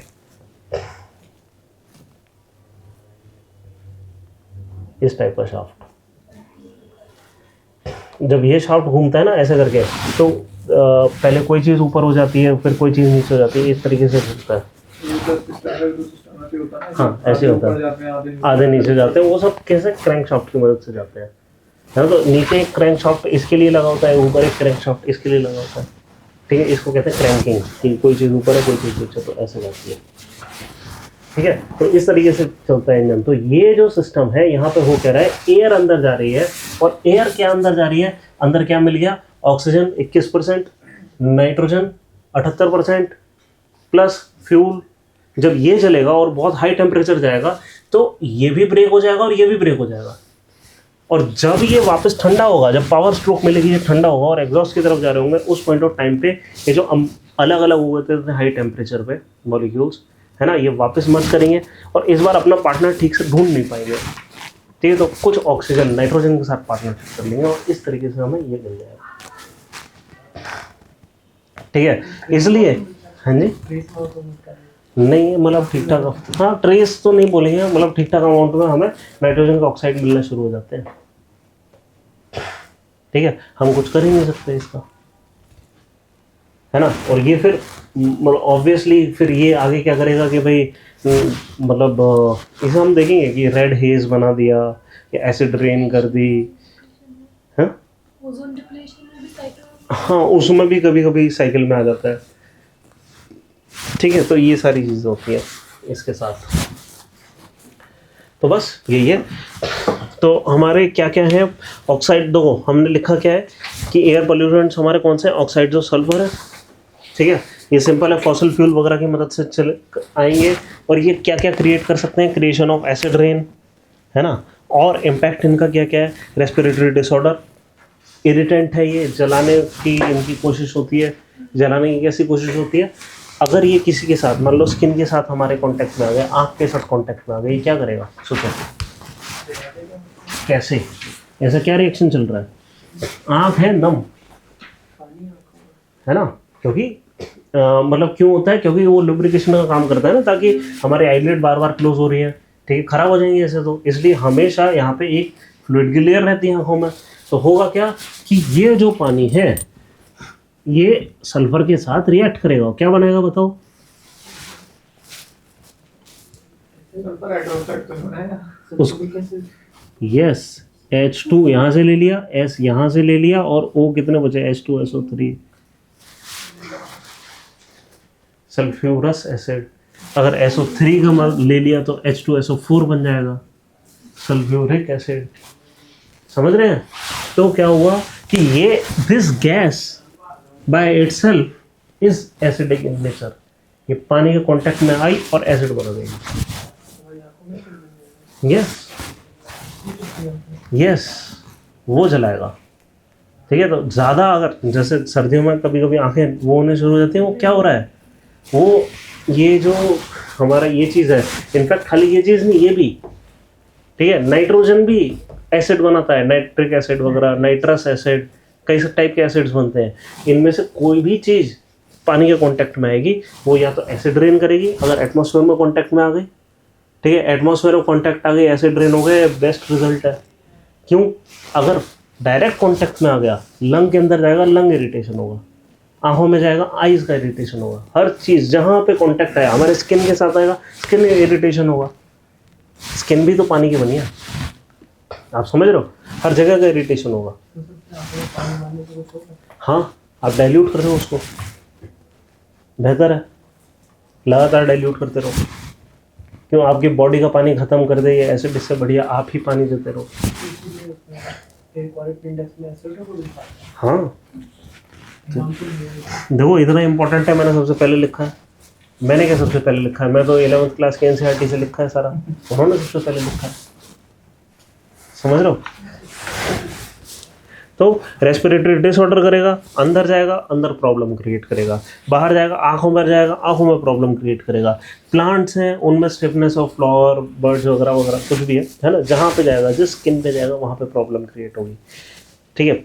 फिर इम्पैक्ट ऑन मटेरियल ऑब्जेक्ट भी है कि सल्फ्यूरिक एसिड क्या है, एसिड रेन वगैरह करता है ना, करोड करता है सरफेस को, राइट। हाँ, वो तो एक एग्जांपल है, पर इसका मतलब ये थोड़ी वो इकलौता एग्जांपल है। आप अपने छत पे जाओ, ठीक है, वहाँ पे अगर आपने सीमेंटेड रखी है, मार्बल रखा है, छत पे पत्थर रखा है, वो धीरे धीरे करोड़ होता है। और क्या, छत पे ही क्यों करोड़ होता है, नीचे क्यों नहीं होता? वहाँ पे चलो एक चीज़ और एडिशनल है, क्योंकि सन का भी इम्पैक्ट है ना। बट फिर भी अगर आपने किसी चौमासा अगर उसको शेड में भी रखा है ना, वहाँ पे कोरोजन ज़्यादा होगा, जहाँ पे भी ये प्रेसिपिटेशन हो रहा है इस एसिड का, ठीक है। तो ये खाली वहाँ पर नहीं हो रही है, वेदरिंग हर जगह हो रही है, ठीक है। नेक्स्ट, इनफैक्ट पता है क्या कि ये देखा गया है कि जो कार्बन की कंसंट्रेशन है वो लगातार कम होती चली गई जब जब हिमालय ऊपर आए, क्यों, नया रॉक एक्सपोज हुआ, ठीक है। तो वो रॉक की जो सरफेस है वो मतलब जितना ये कार्बन है ना, ये भी तो एसिड बनाता है। ये कौन सा बनाता है, इसके एसिड को क्या बोलते हैं? यस, ये तो सर कोल्ड ड्रिंक्स में भी होता है। हाँ तो ज़्यादा नहीं होगा ना? हाँ, ज़्यादा नहीं है, प्लस हम डाइल्यूटेड फॉर्म में ले रहे हैं, पर है, करोड़ कर रहा है वो, ठीक है। Not at all good for human health, ठीक है। जनरली नहीं करना चाहिए कंज्यूम, बट ठीक है, कोई बात नहीं, हम कर रहे हैं थोड़ा बहुत, ठीक है। तो ये जो एसिड है ये भी अपने आप में कर क्या रहा है, ये रॉक के साथ जाएगा, ठीक है। जैसे कैल्शियम नया आया, ठीक है, कैल्शियम कार्बोनेट बना लिया, आप समझ रहे हैं। तो रॉक जैसे जैसे नया एक्सपोज हुआ उसको डाइल्यूट करना शुरू कर दिया। ज्योग्राफी में पढ़ते हैं, वेदरिंग का कभी कभी पहला स्टेप ही होता है कार्बोनेशन, ठीक है, जब आपका ज्योग्राफी होगा आपको मतलब ये हम पढ़ेंगे कार्बोनेशन एक पहला स्टेप होता है वेदरिंग का। हिमालय तो हर साल बनाएंगे। यस, इसलिए अभी तक क्या था कि आइस एज की तरफ जा रही थी दुनिया, लेकिन अब क्या है कि हमने पूरे साइकिल को कर दिया रिवर्स। ठीक है, हमने इतना कार्बन डाइऑक्साइड रिलीज कर दिया, मतलब अनचार्टेड टेरिटरीज एकदम। 2 सेंटीमीटर ऊपर आता है। हाँ ऐसे होता है। इतने बड़े एरिया में 2 सेंटीमीटर बहुत सारा होता है। और प्लस क्या है, अभी तक इक्विलिब्रियम में था सब कुछ। ठीक है, हमने इक्विलिब्रियम बहुत तेजी से डिस्टर्ब करा। चलो फिर oxides of nitrogen generally naturally कैसे बनता है? एक ही तरीका है नाइट्रोजन के ऑक्साइड्स का नेचुरली बनने का, और वो है ये कैसे बन रहा है, ऑक्सीजन टूट रहा है, नाइट्रोजन टूट रहा है, और फिर जब वो वापस कंबाइंड हो रहा है वो किसी के साथ भी हो जा रहे हैं। ऐसा नेचुरली सिर्फ एक ही तरीके से हो सकता है, वो lightning, forest fire rare event जब भी रहे होंगे, नेचुरली बहुत रेयर इवेंट रहे होंगे। ठीक है, उसमें भी बन सकते हैं नाइट्रोजन के ऑक्साइड्स, लेकिन अदरवाइज एक लौता तरीका है कि लाइटनिंग हो। ठीक है, कि आपको कभी कभी ब्लू कलर में दिखती है, कभी कभी पिंक कलर में दिखती है, या ब्लू या पिंक के किसी शेड में दिखती है। एक नाइट्रोजन का कलर है, ऑक्सीजन का कलर है। वाइट भी तो हाँ, मतलब वाइट तो इसलिए क्योंकि जब हद से ज़्यादा किसी चीज़ का टेम्परेचर हो जाता है तो वाइट होता है। ब्लैक बॉडी रेडिएशन बताया था ना मैंने, है ना? क्या बताया था, याद है? कि कोई भी चीज़ इस तरीके से रेडिएशन देती है। ठीक है, उसको आपने गर्म कर दिया तो और ज़्यादा देगी। यहाँ पे क्या है, यहाँ पे मान लो यूवी है, x ray, UV ray kind of, और यहाँ पर क्या है, ये रेडियो है। किसी भी चीज़ को आप गर्म करेंगे, हमारी स्किन है, एक नॉर्मल गर्मी है इसमें, कुछ गर्मी तो है ना? इसकी वजह से क्या मिल रहा होगा कि हमारा जो ब्लैक बॉडी रेडिएशन बन रहा होगा वो इस टाइप का कुछ बन रहा होगा। ठीक है, तो हम हो सकता है हम इंफ्रा में देते हैं ज़्यादा। यस, हर बॉडी देती है। ठीक है, इसको गर्म कर दो, इतना गर्म कर दो कि ये ऑप्शन तो इसमें भी इंफ्रारेड का। हाँ, कि वाइट होना शुरू हो जाए। 3rd degree Burns. हाँ, नहीं वो 3rd डिग्री नहीं होंगे। तो वो मतलब वो गुजर जाने के काफ़ी बाद की चीज़ है। ठीक है, तो जैसे कोई मेटल सर्फेस ले लेते हैं, उसको जब हमने बर्न करा तो पहले वो रेड होगा। ठीक है, फिर एक और हमने और ज़्यादा गर्म कर दिया, माने नहीं, तो कुछ और होगा, मतलब ऑरेंजिश टाइप का, और फिर ऑरेंजिश और येलो के बाद क्या होगा, इवेंचुअली वाइट हो जाएगा। वाइट क्यों होगा कि अब वो ब्लू से लेकर रेड तक सारे रंग दे रहा है, मतलब वाइटिश हो जाएगा। आयरन को बहुत ज़्यादा गर्म करो वो वाइटिश लगेगा। हाँ, इतना गर्म हम कर नहीं पाते ना। आपने क्या ज़्यादा वाइट भी तो ऐसी चीज़ है? है। सन वाइट भी पाकिस्तान हाँ, इसलिए सन वाइट दिखता है। तो वाइट हो जाता है। ऐसा है, आपने ना लोहा, ऐसा टंगस्टन भी वाइट होता नहीं देखा, ये खाली यूट्यूब पे देखा होगा। मेरे को नहीं लगता आपने टंगस्टन देखा होगा, क्या होगा सर? सिर्फ और सिर्फ फिलामेंट में देखा होगा, बल्ब के, और उसमें बहुत ज़्यादा करंट पास हो जाता है तो वाइट हो जाता है। आपने कहा क्या बल्ब में ही देखा है मैंने? नहीं ऐसा नहीं, हम ज़्यादा आयरन यूज़ करते हैं, इससे ज़्यादा नहीं करते। उससे ज़्यादा स्ट्रॉन्ग किसी चीज़ की ज़रूरत ही नहीं है, क्योंकि सिविल इंजीनियरिंग में सबसे इम्पोर्टेंट चीज़ है पैसा। वो ठीक है, हमें सब कुछ टिकाऊ बनाना है, लेकिन कम से कम लागत में। ज़्यादा बचत करनी है। हाँ, ज़्यादा से ज़्यादा बचत करनी है, तभी तो कोई गिर जाता है तो। अरे नहीं, वो तो अलग ही चीज़ है ना। हम क्या करने की कोशिश करते हैं, देखो सिविल इंजीनियरिंग का जितना भी डिज़ाइन होता है उसमें एक प्रिंसिपल फॉलो करा जाता है, वो है 95% रूल। ठीक है, 95% मतलब कि हम उसके जीवन में जो भी वेट उस पुल पे मान लो आने वाला है वो सबको कैलकुलेट करते हैं, हैवीएस्ट। ठीक है, उसको फिर फैक्टर ऑफ सेफ्टी से मल्टीप्लाई कर देते हैं 1.5। ठीक है, कि कोई बेवकूफ़ है उसने जो हाईएस्ट पॉसिबल था उस पर आना, उसके भी 1.5 गुना का वेट डाल दिया। ठीक है, उस वेट के लिए हम डिज़ाइन करेंगे कि ये वेट जब भी आए, है ना, तो 95% ऑफ द टाइम ये सिक्योर रहे। ठीक है, हम ये फैक्टर ऑफ सेफ्टी लेकर चलते हैं। ठीक है, अब क्या है कि नॉर्मल कैसे गिरता है? हैं, अब जैसे इंडस्ट्रियल वो है उसमें, और ये 1.5 है डोमेस्टिक के लिए। जब इंडस्ट्रियल की बात होती है हम मानकर चलते हैं इंडस्ट्रियल फैक्टर ऑफ सेफ्टी हम और ज़्यादा लेना है, कभी कभी 3 की फैक्टर ऑफ सेफ्टी लेते हैं। अगर कोई चीज़ कोई वजन आ सकता है किसी चीज़ पे, ये अगर बिल्डिंग बना रहे हैं हम 3 गुना ज़्यादा अज्यूम करेंगे। जनरेटर का वजन अगर इतना आना था इस जगह पे, हम अज्यूम करेंगे 3 गुना ज़्यादा है जनरेटर का वजन, और फिर हम डिज़ाइन करेंगे 3 गुना ज़्यादा पे भी 95% ऑफ टाइम वो ठीक रहे। ठीक है, अब कितना रीइंफोर्समेंट की ज़रूरत होगी, अब कितने सरिये लगेंगे, कंक्रीट लगेगी, इस तरीके से डिज़ाइन होता है। कंपटीशन चल रहा है, जैसे लोग वो बनाते हैं स्ट्रक्चर्स और उसका कोई वो होता है। हाँ आपने क्या है? हाँ, तो क्या बनाया? वो इस देखो क्या सिविल इंजीनियर हर चीज़ को लोड मानते हैं। ये जो मैं बोल रहा हूँ ना कि ये हमने वजन डाल दिया, ठीक है, ये हमारा कॉलम था और ये हमारा स्लैब था या बीम था, जो भी था, इस पर हमने वजन डाल दिया। ठीक है, इसको बोलेंगे हम लोड। कभी कभी लोड अलग टाइप के आते हैं, जैसे इसको कहते हैं, इसको हम बोल देंगे जैसे विंड लोड। विंड लोड क्या कि विंड लोड मान लो ऐसे पड़ रहा है, ठीक है, हम विंड लोड कैलकुलेट कर लेंगे कितनी देर विंड चल सकती है, जितना भी विंड चलेगा इसका क्या सरफेस एरिया होगा, तो टोटल लोड कितना पड़ेगा इस पर, उसका 3 गुना कर लो। ठीक है, फिर ऐसे ही आता है अर्थक्वेक लोड। अर्थक्वेक लोड क्या होता है, वो भी लगभग ऐसा होता है, उसमें इस टाइप की शेकिंग होती है ना, प्लस माइनस करके, है ना, आप उसका लोड ले लो। ठीक है, जितना, और लोड हम क्या लेते हैं, पिछले 100 साल में जो भी अर्थक्वेक आया है, हाईएस्ट अर्थक्वेक को हम लोड मान लेते हैं, तो उसमें एक फैक्टर ऑफ सेफ्टी दे देते हैं 1.5 से लेकर 3 तक का, जो भी हमारा कोड कह रहा है उस हिसाब से, वो फैक्टर ऑफ सेफ्टी दे दिया, उस हिसाब से डिज़ाइन कर लिया। फ्रीक्वेंसी नहीं रखते ध्यान रखते। हाँ फ्रीक्वेंसी, हाँ नए डिज़ाइन में आप फ्रीक्वेंसी भी ध्यान रखनी होती है, क्योंकि रेजोनेंस में आ जाता है कभी कभी स्ट्रक्चर। बस हाँ हाँ, बहुत टाइप के टेस्ट होते हैं।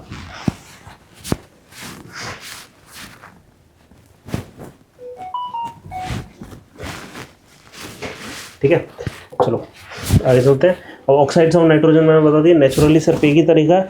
एंथ्रोपोजेनिक कॉजेज क्या है, सबसे इंपॉर्टेंट है ऑटोमोबाइल एग्जॉस्ट।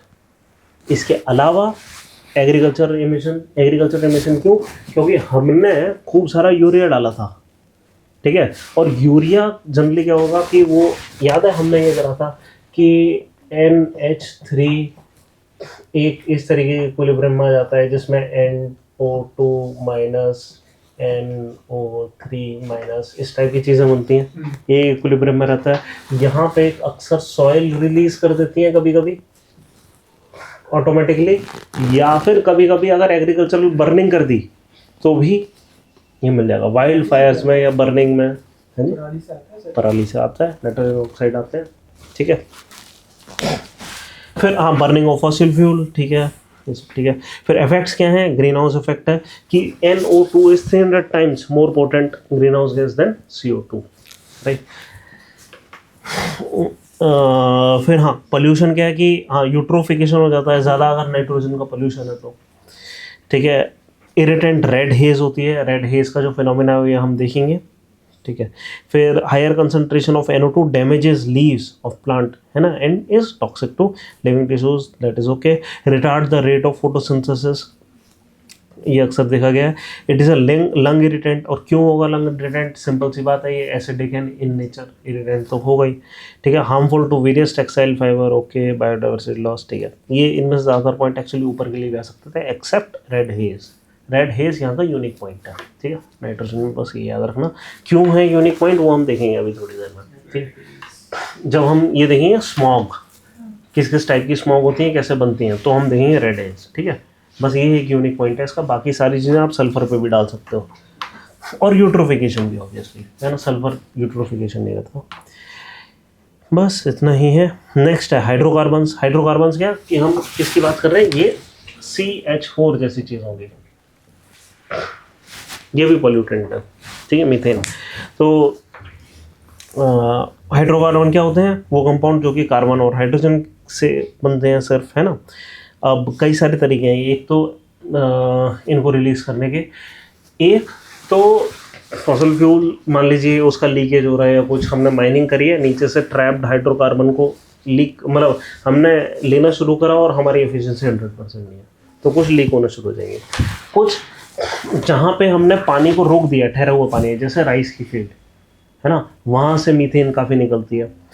या फिर कहाँ से निकलेगी कि हमने अनट्रीटेड सीवेज किसी वाटर बॉडी में छोड़ रखा है ना, ये पता ही है कैसे निकलेगी फिर, है ना। वही चीज़ राइस की फील्ड में भी हो जाती है। पानी अगर रुक गया तो फिर एक बार रुक गया पानी, वहाँ पे एनारोबिक डिकम्पोजिशन किसी वजह से होना स्टार्ट हो गया मान लो, है ना, तो इसलिए मीथेन होना शुरू हो जाती है। तो बस यही है, इसके इफेक्ट क्या है, कार्सिनोजेनिक होती है, ठीक है।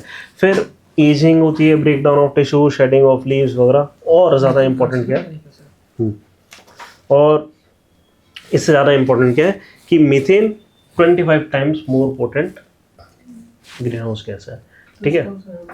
बायोगैस क्यों बनाते हैं मीथेन? हम ये बस चाह रहे हैं कार्बन डाइऑक्साइड कम यूज़ करें। आप बोलोगे भाई मीथेन उससे ज़्यादा पोटेंट है, पॉइंट इज हम मीथेन को बर्न करके कार्बन डाइऑक्साइड बनाएंगे ना फिर। और करना क्या चाह रहे हैं हम कुल मिलाकर, देखो मीथेन की जो कंबस्शन है वो ज़्यादा एफिशिएंट है। हमारे इस पूरे चेन में हमें करना क्या पड़ा, पहले उसे एयर से मिक्स करना पड़ा, फिर इसके अंदर जाना पड़ा, फिर कंप्रेशन हुआ वगैरह वगैरह। अब ये ना कंप्लीट कंबस्शन नहीं हुआ।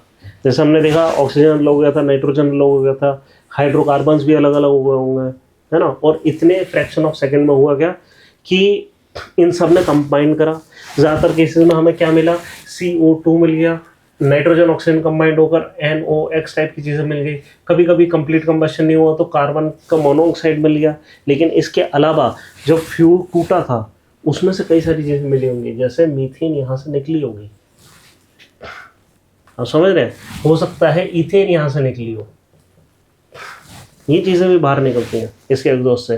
कंप्लीट कंबस्शन नहीं हो पाता, पर मीथेन पहले से गैस है, इसके अंदर अगर आपने ऑक्सीजन मिलाकर अंदर भेजा है ना, तो मीथेन और ऑक्सीजन कंप्लीटली मिक्स हो जाएंगी, और फिर अगर स्पार्किंग होगी तो कंप्लीट कंबस्शन के ज़्यादा चांस है।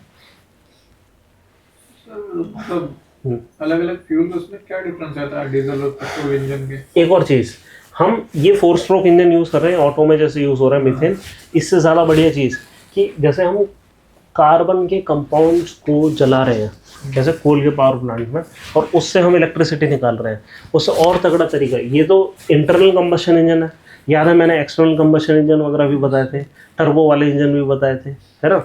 जो गैस इंजन होते हैं ना, जनरली इस तरीके से नहीं बनते हैं। वो किस टाइप के होते हैं, ये स्ट्रेटोस्फेरिक, यहाँ से मैं हटा रहा हूँ,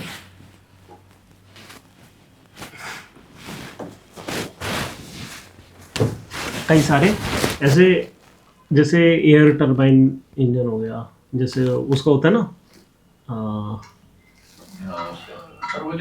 हाँ, और फिर वापस बड़ा हो जाता है ये, इस टाइप के कुछ इंजन्स बनाए जाते हैं। कैसे इंजन होते हैं कि यहाँ पे एयर को अंदर डाला जाता है, ठीक है, और ये जो रोटेटिंग ब्लेड है, रोटेटिंग ब्लेड अंदर की तरफ एयर को पुश करते हैं, हाई प्रेशर में पुश करते चले जाते हैं, और फिर यहाँ पे मान लो इंजेक्ट करा जाता है कहीं पे फ्यूल, एयर इंजेक्ट हुई यानी कि ऑक्सीजन, फिर इसके अंदर फ्यूल इंजेक्ट हुआ, कौन सा, मीथेन। जनरली इनको गैस टरबाइन इंजन बोलते हैं, गैस टरबाइन, ठीक है। दोनों इंजेक्ट हो गई, अब इनकी बर्निंग स्टार्ट हुई। क्या बर्निंग स्टार्ट हुई, आपने हाई प्रेशर में, हाई प्रेशर मतलब हाई एजिटेशन हो रही है और हाई टेम्परेचर है, ठीक है, एजिटेशन हो रही है, विच मीन्स मतलब सफिशिएंट मिक्सिंग हो जाएगी between what, oxygen and methane. और दोनों की क्वांटिटीज हमने कंट्रोल कर रखा है कि एग्जैक्टली उतनी क्वांटिटीज मिले कि जितना ऑक्सीजन की ज़रूरत है मीथेन को हम उतना दे दें, ठीक है, एडुकेट अमाउंट हमने दे दी यहाँ पे, इसकी बर्निंग हुई, और फिर उसके बाद ये एग्जॉस्ट इसका होना शुरू हो गया, ठीक है। तो यहाँ पे क्या है कि ये एक सेंट्रल शाफ्ट होगा जिससे कई सारे ब्लेड वो मिले हुए होंगे, तो यहाँ पे जब बर्निंग होगी तो ऑब्वियसली बात है बहुत ज़्यादा एनर्जी क्रिएट होगी, और इतने एजिटेशन से ये जो एग्जॉस्ट है बाहर निकलना चाहेगा। जब वो निकलना चाहेगा तो इन ब्लेड्स को घुमाएगा, और इन ब्लेड से कनेक्टेड है आगे वाले ब्लेड्स, और वो आगे वाले ब्लेड और ज़्यादा एयर को लेंगे कंप्रेस कर करके।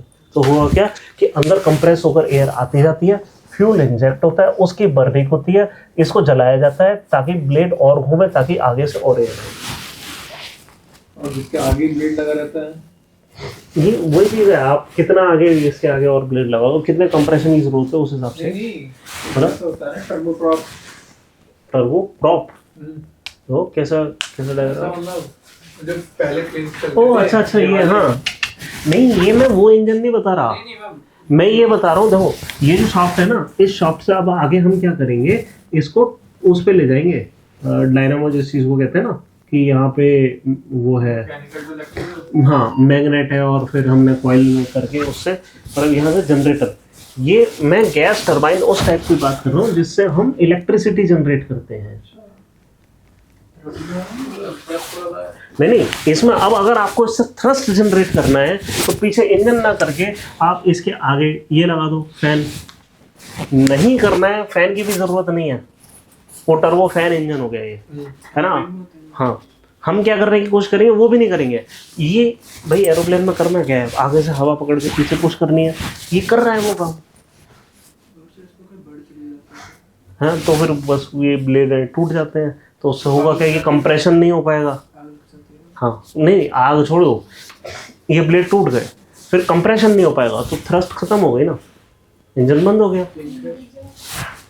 नहीं, प्लेन क्रैश नहीं होगा, अब किसी हाइट पे पहुंच चुका है प्लेन, ठीक है। अब क्या है, उसके पास फॉरवर्ड मोमेंटम ही है और हाइट भी है, तो अब उसको हम ग्लाइडर बना देंगे। अब उसको अगर स्पीड गेन करनी है ना फ्लाई करने के लिए, तो वो क्या करेगा, वो नीचे की तरफ टिप करके यूं उड़ना शुरू कर देगा। पर कुल मिलाकर जितने भी टाइप के इंजन होते हैं वो क्या होते हैं, या तो इंटरनल कंबशन होती है, ठीक है। इंटरनल में दो टाइप के हो गए, जैसे 2 स्ट्रोक इंजन पहले चलते थे, ये 4 स्ट्रोक जनरली हम चलाते हैं, ठीक है। फिर टरबाइन इंजन हो गए, टर्बो फैन, ये सब गैस से चलते हैं, ठीक है। या फिर इनके अंदर भी हम गैस ना डाल के कभी कभी फ्यूल डाल देते हैं, जैसे एटीएफ में भी हम यही करते हैं कि इसको, ये तो अभी मैंने गैस टरबाइन दिखाया ना आपको, एटीएफ, ये जो हम इसमें देख रहे हो ना, वो एटीएफ वाला है, कि इसमें केरोसिन डाला है ना। एटीएफ क्या है, एक टाइप का केरोसिन है। अच्छा, एटीएफ, हाँ, एयर टरबाइन फ्लूइड। नहीं, वो भी केरोसिन, वो इंजन ज्यादा होता है। नहीं, हाँ, उसकी भी कैलोरीफिक वैल्यू अच्छी होती है, बस उसमें क्या होता है, वो नीला रंग मिला देते हैं, डाई, वो इसलिए मिला देते हैं, जैसे नीम कोटेड यूरिया आजकल कर रहे हैं ना, कि सरकार ने मुफ्त में यूरिया दिया, सरकार अब ट्रेस करना चाहती है कि ये डाइवर्ट तो नहीं हो रहा है यूरिया किसी और चीज़ के लिए, क्योंकि यूरिया से एक्सप्लोसिव भी बन सकता है, ठीक है, बहुत सारी चीज़ें बन सकती हैं, ठीक है। तो हम क्या करते हैं, उसमें नीम कोटेड कर देते हैं, ताकि पता लगे कि ये सरकारी यूरिया है, डाइवर्ट हो रहा है, ठीक है। ऐसे ही हम उसमें ब्लू डाई मिला देते थे, क्यों, ताकि अगर इसको उठाकर, इस केरोसिन को उठाकर किसी ने बिजली क्रिएट करना शुरू कर दी, तो सरकार को पता रहे कि ये जो फ्यूल यूज़ हो रहा है, ये कौन सा वाला डाइवर्ट हुआ है, इसलिए ब्लू करते थे। वरना होता वो ट्रांसपेरेंट है, केरोसिन होता है ना, एक्चुअली वाइट कलर का होता है, ट्रांसपेरेंट होता है, ठीक है, उसमें बस ब्लू डाई मिलाई जाती थी, ठीक है। जैसे हम इसमें गैस के अंदर डाई मिला देते हैं, बट ये वो हमारी सेफ्टी के लिए, डाई मतलब वो ऑर्डर मिला देते हैं ना वो, ये जो एलपीजी गैस होती है इसके अंदर। तो एनीवे, तो इस तरीके से ये वाले इंजन चलते हैं जिससे हम ये इलेक्ट्रिसिटी ले रहे हैं। आप समझ रहे हैं, ये एक टाइप का इंजन हो गया। अब इस वाले इंजन में ये क्यों बता रहा हूँ, ये कि अगर जैसे ये जो हमारे 3 व्हीलर वाले ऑटो आते हैं, ये नेचुरल गैस यूज़ करते हैं ना, सीएनजी वाले ऑटो, है ना, ये भी तो मीथेन यूज़ कर रहे हैं, ये इस टाइप में यूज़ कर रहे हैं, बट ये इनएफिशिएंट है। इनके एग्जॉस्ट से फिर भी मीथेन कुछ निकल रही होगी, हाँ, तो इनसे फिर भी निकल रही होगी, ये 4 स्ट्रोक वालों से। अगर हमें वाइडर स्केल में, हमारी सरकार का एक एम है ये भी, कि हम चाहते हैं कि मीथेन का जो यूटिलाइजेशन है तेज कर दें। हम क्यों चाहते हैं, हम कह रहे हैं कि कोयले से जब हम यूज़ करते हैं, उतना कार्बन यूज़ करने पे इतनी इलेक्ट्रिसिटी नहीं मिलती, और कोयले को जलाने पे बहुत ज़्यादा पोल्यूशन होता है, कार्बन के ऑक्साइड्स निकलते हैं, कार्बन डाइऑक्साइड, मोनोऑक्साइड निकलता है, ठीक है, एफिशिएंट बर्निंग है नहीं, ठीक है, तो उतना अच्छा नहीं है। तो हम क्या करना चाहेंगे, हम ये नहीं करना चाहिए, हम चाहेंगे और एफिशिएंट बर्निंग करें, कि हम गैस टरबाइन इंजन के अंदर मीथेन डालें, उसमें कंप्लीट बर्निंग मिलेगी हमें, समझ रहे हैं। सबसे एफिशिएंट ये काफ़ी एफिशिएंट है, इनफैक्ट सबसे एफिशिएंट में से एक होता है, ठीक है। इससे कम एफिशिएंट फिर, और जो अब क्या है कि ये गैस वाले हो गए ना, पीछे एग्जॉस्ट वाले इंजन जो डायरेक्ट आए और गए, है ना, ये कम्प्लीटली इंटरनल कंबशन इंजन इसको नहीं बोलेंगे, ठीक है। फिर धीरे धीरे और जब दूसरी साइड वापस जाना शुरू हो जाता है, एक्सटर्नल कंबशन, वो और ज़्यादा इनएफिशिएंट हो जाते हैं, जैसे रॉकेट वाला इंजन, वो इनएफिशिएंट है, उससे ज़्यादा इनएफिशिएंट कुछ नहीं है, ठीक है, क्यों? क्योंकि वो प्योर बर्निंग और प्योर थ्रस्ट है ना, वहाँ हमें पावर ज़्यादा चाहिए, पॉल्यूशन होता है, हद से ज़्यादा होता है, उससे ज़्यादा पोल्यूशन किसी चीज़ में नहीं होता। ठीक है, तो हाँ, लेकिन अब आपको समझ आया कि हम मीथेन क्यों अडॉप्ट कर रहे हैं जबकि वो 25 टाइम्स ज़्यादा पोटेंट है ग्रीन हाउस गैस। क्यों? क्योंकि हम कॉन्फिडेंट हैं कि हम मीथेन को यूटिलाइज करके आज एग्जॉस्ट में जीरो मीथेन निकालेंगे, हम सिर्फ और सिर्फ CO2 निकालेंगे। प्रॉब्लम है। वो तो है, उनसे कम प्रॉब्लम है। हाँ, उनसे कम प्रॉब्लम है, तो उससे कम प्रॉब्लम है। तो ज़्यादा बड़ी प्रॉब्लम को डील करने के लिए हम कम प्रॉब्लम यूटिलाइज कर रहे हैं। और भी कम प्रॉब्लम तो फिर ये होगी कि हम ये जो मीथेन है, यहाँ से जो मीथेन हमने डाला है, मीथेन की भी कई वेराइटीज़ होती हैं CH4, ठीक है, हम बेटर करें कि हम बेटर मीथेन यूज़ करें। कौन सा? जैसे बायोगैस है। और बेटर क्या है कि हम ये भी ना यूज़ करें, और बेटर सबसे बढ़िया फ्यूल क्या हो सकता है गैस में? हाइड्रोजन। यस, हम ले ये, और एग्जॉस्ट क्या मिलेगा? पानी। अल्टीमेट एम तो ये है। हाइड्रोजन का इतना छोटा इंजन। नहीं, बड़े इंजन बनाए, ये छोटे नहीं होते, बहुत बड़े इंजन होते हैं। लाइक मैं कार का सोच रहा था। नहीं, अरे ये पूरे शहर को चलाने वाले इंजन बना रहा हूँ सर मैं। अच्छा। वैसे वाले बहुत बड़े होते हैं, ये बहुत बड़े टरबाइन ब्लेड्स होते हैं। तो ये सोच रहा था हाइड्रोजन इंजन कार का बनने वाला नहीं, किसी काम की नहीं है। बोल रहे हैं कि वर्ल्ड का सबसे पावरफुल नहीं, हम कुछ भी कर लें, उसमें बहुत सारी वो जो हाइड्रोजन यूटिलाइजेशन है, मैं एक दिन जब हम ये बायोफ्यूल्स वगैरह कर रहे होंगे ना, तो हम करेंगे कि वो हाइड्रोजन वाला जो इंजन है वो इलेक्ट्रोलाइट वाला इंजन है, उसमें एफिशिएंट नहीं है वो सारी चीज़ें करना। तो मतलब अगर हाइड्रोजन का हम इंजन बना ही रहे हैं तो गैस टरबाइन से बनाए वो ज़्यादा अच्छा है, और गैस टरबाइन को उसमें फिट करना आसान नहीं है ट्रेन के अंदर, है ना, तो ये एफिशिएंट इंजन है ही नहीं। गैस टरबाइन को, हाइड्रोजन बेस्ड गैस टरबाइन को फिट करना एरोप्लेन के लिए फिर भी आसान है, तो भी हाइड्रोजन के साथ डील करना आसान नहीं है। हम CNG वाले इंजन बनाते ही नहीं हम प्लेन में, ठीक है, हम कौन सा, हम अगर टरबाइन वाला इंजन यूज़ भी करते हैं उसमें भी केरोसिन डाल रहे हैं। हम अभी तक मीथेन पे तो आए नहीं है, हाइड्रोजन की तो बात ही अलग है, समझ रहे हो? तो इतना आसान नहीं है वो चीज़ करना। लेकिन बेस्ट इंजन कौन सा हो गए? ये टरबाइन वाले, कि आप ऑक्सीजन का प्रेशर अंदर डालो, उसके अंदर इंजेक्ट करो फ्यूल, वो कंप्लीट कंबशन यहाँ पे मिल जाएगी। ठीक है, चलो अब ऑक्साइड्स ऑफ कार्बन है, कार्बन मोनोऑक्साइड है। अब कार्बन मोनोऑक्साइड ज़्यादा बड़ी प्रॉब्लम है कार्बन डाइऑक्साइड से। क्यों? क्योंकि है, हाँ, ज़्यादा पॉइजनस है। मेन इसका सबसे बड़ा इम्पैक्ट क्या होता है कार्बन मोनोऑक्साइड के पॉइजन का? हाँ, और उसके बाद क्या होता है? It is 100 times more, it has more affinity to haemoglobin, मतलब ब्लड को, है ना, तो होगा क्या कि आपका एस्फिक्सिएशन हो जाएगा, कि मतलब अगर कार्बन मोनोऑक्साइड ज़्यादा हो रही है तो लोग जनरली किस चीज़ से मरते हैं? बर्निंग से नहीं मरते किसी बिल्डिंग में, है ना, हो सकता है कि उनको, हाँ, वो सिर्फ दम घुटने से मर जाते हैं, है ना, तो वो क्या हुआ? वो कार्बन मोनोऑक्साइड है जिसकी वजह से मर जाते हैं। ऑक्सीजन कैरिंग कैपेसिटी कम करते हुए। हाँ, तो बेटर तरीका क्या होता है कि स्मोक से दूर रहो। अगर बर्निंग हो रही है, अगर बाहर निकलना है, नहीं, रेंगते हुए जाओ, नीचे नीचे। स्मोक ऊपर उठती है क्योंकि गर्म होती है, तो नीचे आगे लग रही हो तो फिर बात तो खत्म ही है। कोई, हाँ, नहीं, वो तो फिर कुछ है ही नहीं, मतलब एनीवे, मतलब अगर आपको बाहर निकलना है ना, आपको पता है, आपको अगर पता है एग्जिट कहाँ है, तो बेटर तरीका क्या है कि नीचे से जाओ रेंगते हुए।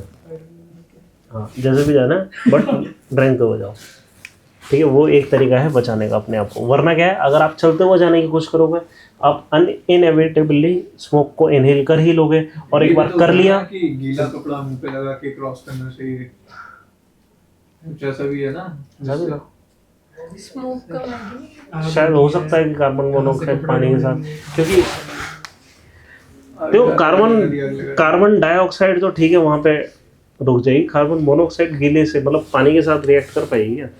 चलो कपड़े जल जाएगा, आग लगे तो सूखा कपड़ा कहाँ से उठेगा, तो पानी कहाँ से उठेगा? पानी का यूटिलाइजेशन हम कपड़े को गीला करने करने वाली वाली टंकी है तो फिर बात अलग है। पानी से हम कपड़े को क्यों गीला करें, आग क्यों ना हो जाए। अब क्या हो जाए भाई, आग लग सकती है पानी डालने के लिए, नहीं लग सकती है, डाल के देखूंगा अभी। हाँ चलो आगे चलते कार हैं। वाले क्या पानी डाल के आगे? सर आग बढ़ इलेक्ट्रिसिटी जाती से है, अगर आग लगी अच्छा, होती है अच्छा। तो जिस तरह से बढ़ जाती है आग, और जो पानी का ये वेपर आता है ना उससे बढ़ जाती है आग आग। लगती है तो सैंड डालना चाहिए उसमें। हाँ पानी से तो वो तो फ्यूल का कट ऑफ हो जाएगा ना, 3 ट्रायंगल सॉरी 3 प्रोडक्ट्स चाहिए ना आग लगने के लिए भी। क्या क्या? एक तो शायद फ्यूल है, ऑक्सीजन, एक तुम्हारा मटेरियल हो गया। वो तो फ्यूल ही हो गया ना। तीसरी आग हाँ आग की जरूरत है, टेम्परेचर, हाँ टेम्परेचर। चीज आग की जरूरत है तीसरी चीज उसका कंटिन्यूस चेन रिएक्शन बनाने के लिए।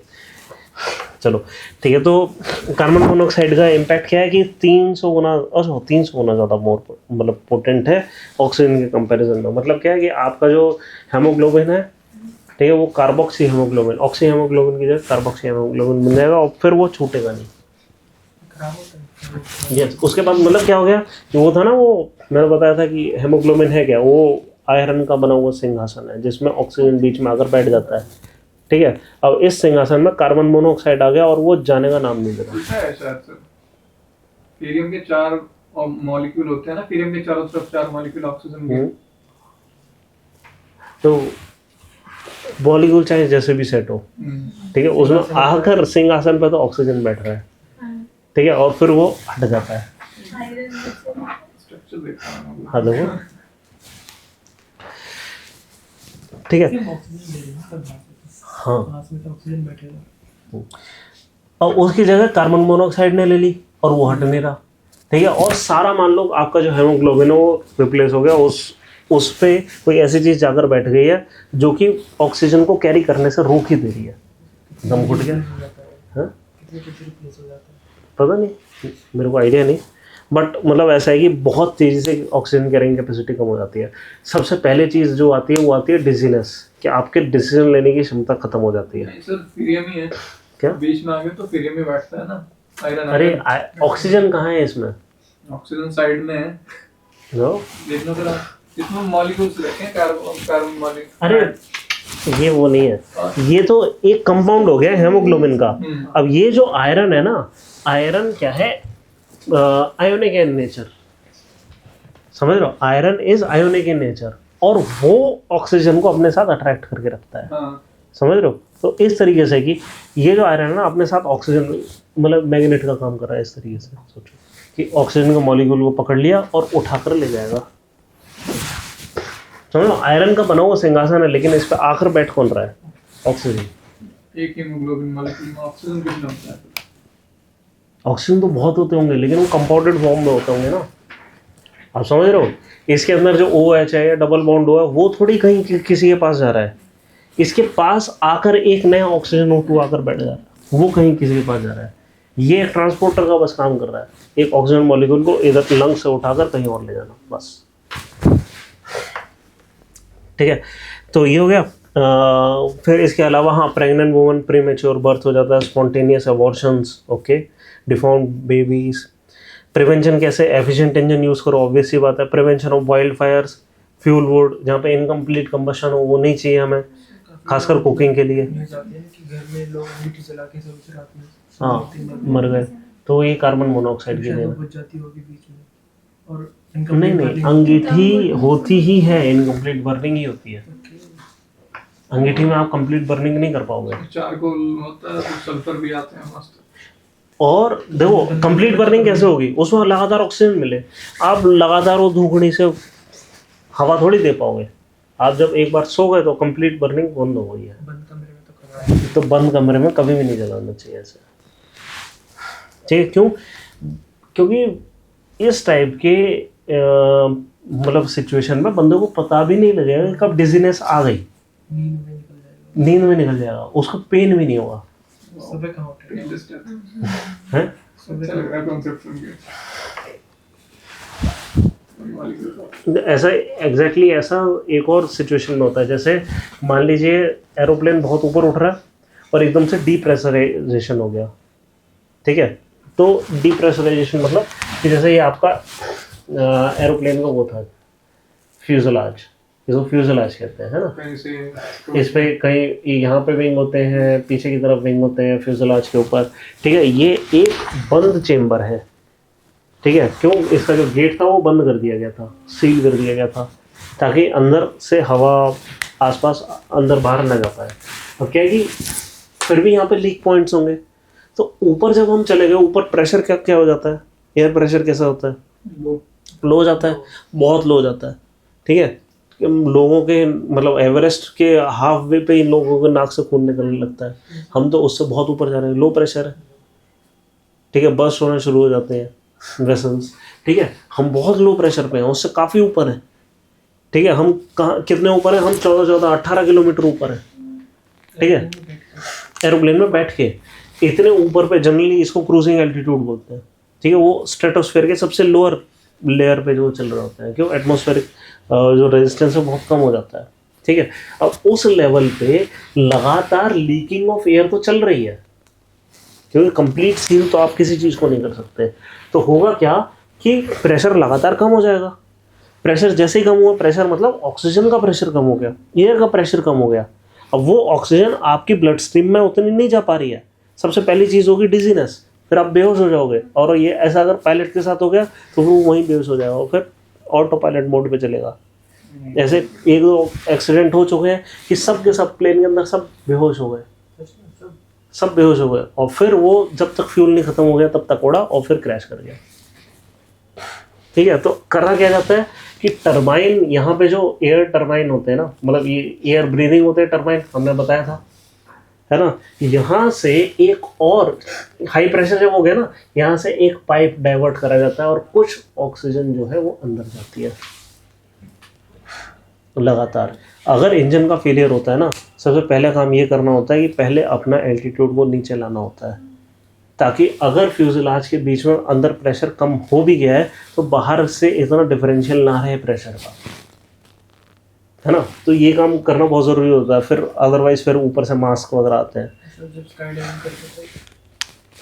स्काई डाइवर तो वो इतने ऊपर से नहीं करते, नहीं, वो स्ट्रेटोस्फेयर में नहीं जाते। तो स्ट्रेटोस्फेयर एकदम स्पेस जैसा दिखता है, ऊपर काला दिखेगा, ऊपर आपके ऊपर बहुत ज़्यादा एटमॉस्फेयर नहीं बचा, वो ब्लू वाला। हाँ, वो तो बहुत ऊपर चले जाते हैं बादलों में, ठीक है।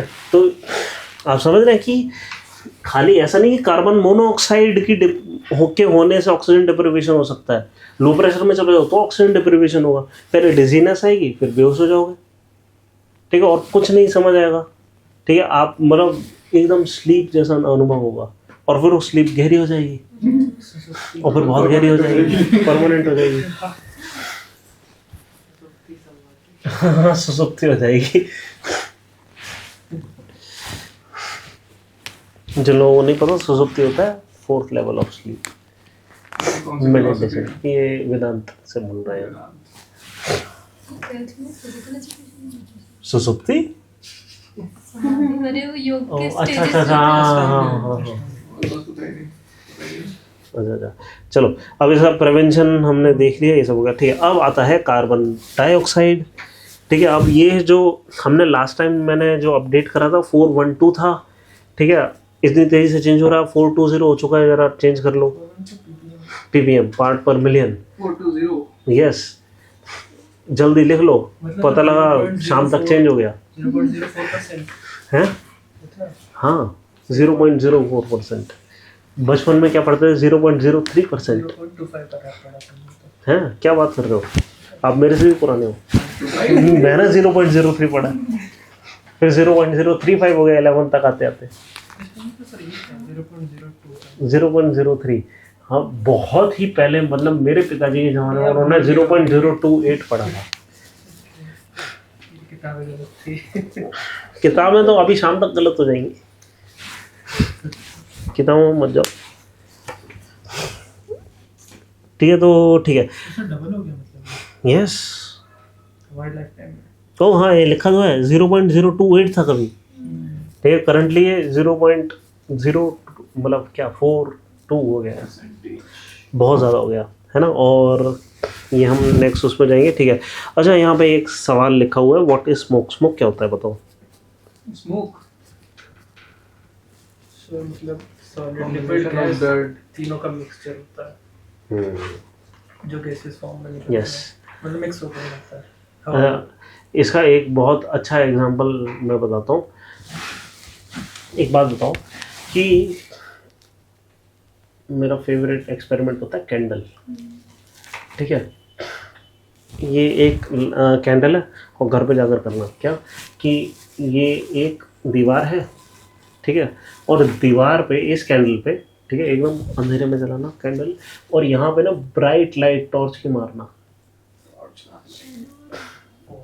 हाँ, अब सवाल ये उठता है कि आपको शेडो क्या मिलेगी? क्या आपको ये कैंडल मिलेगी? ऑब्वियसली। इसकी विक मिलेगी? ऑब्वियसली। क्या आपको ये मिलेगी?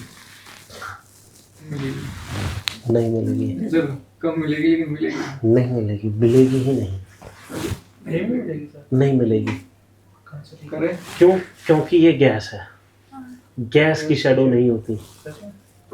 यस। तो भूत गैस होता है हाँ, प्लाज्मा की शेडो नहीं हो पाती, उससे वो सुपर क्या जलाया जाए?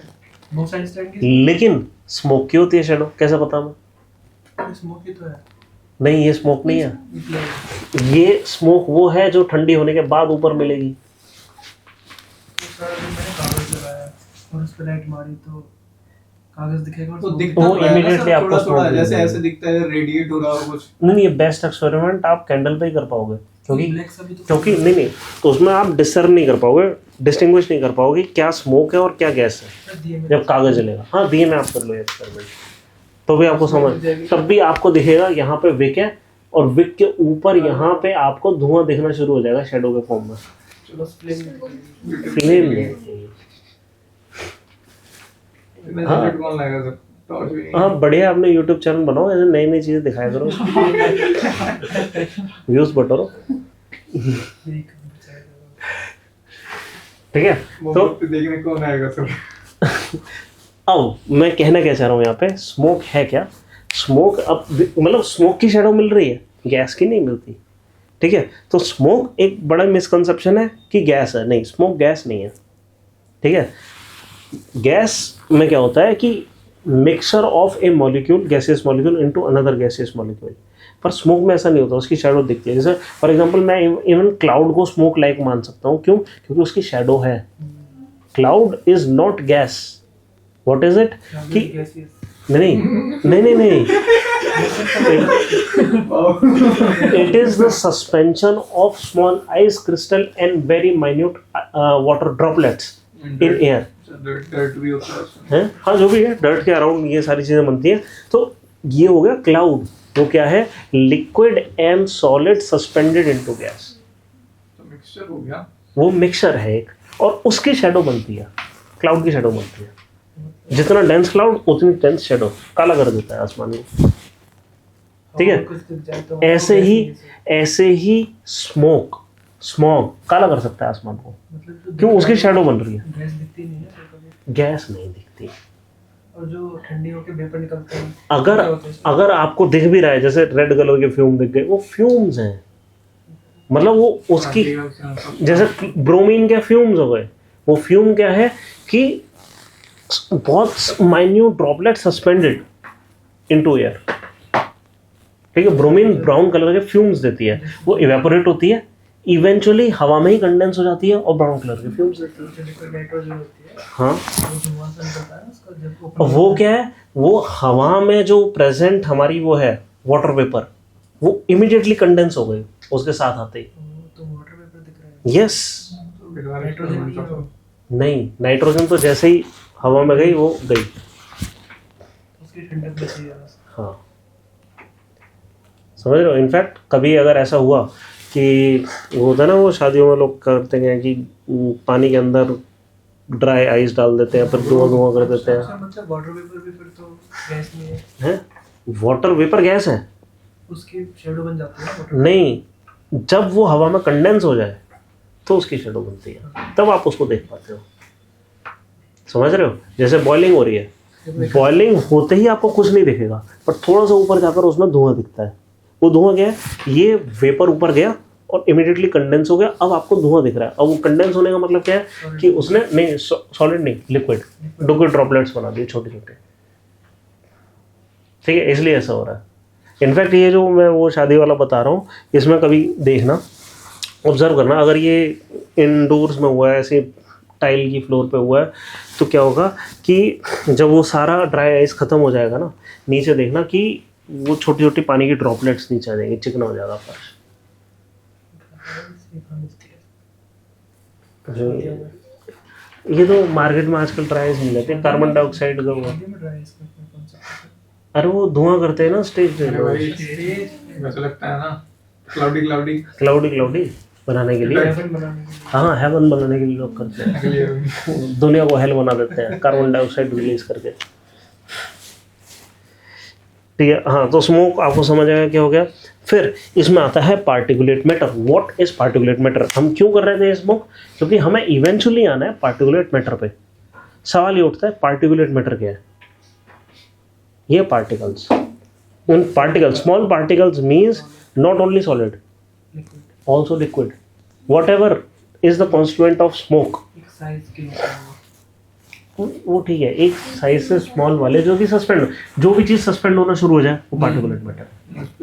अब उसका साइज थोड़ा छोटा होना पड़ेगा, क्यों?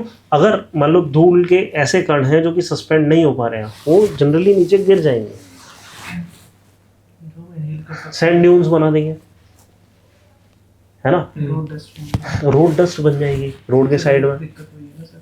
हाँ, लेकिन रोड डस्ट भी धीरे धीरे टूटती है और छोटे कंपाउंड में हो जाती है, हवा ज़्यादा तेज चलेगी, वापस सस्पेंड हो जाएंगे, है ना। तो बार बार ये एक सोर्स बन जाएंगे PM 2.5 का, PM 10 का पोल्यूशन का सोर्स बन जाएंगे, है ना।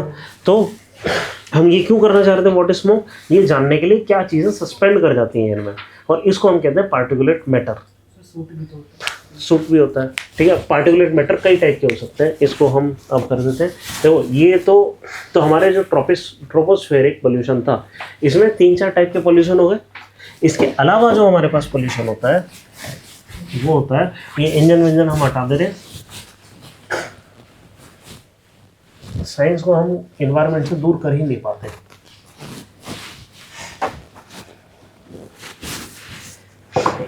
इसके बाद जो हमारे लिए बहुत इंपॉर्टेंट है वो है पार्टिकुलेट मैटर।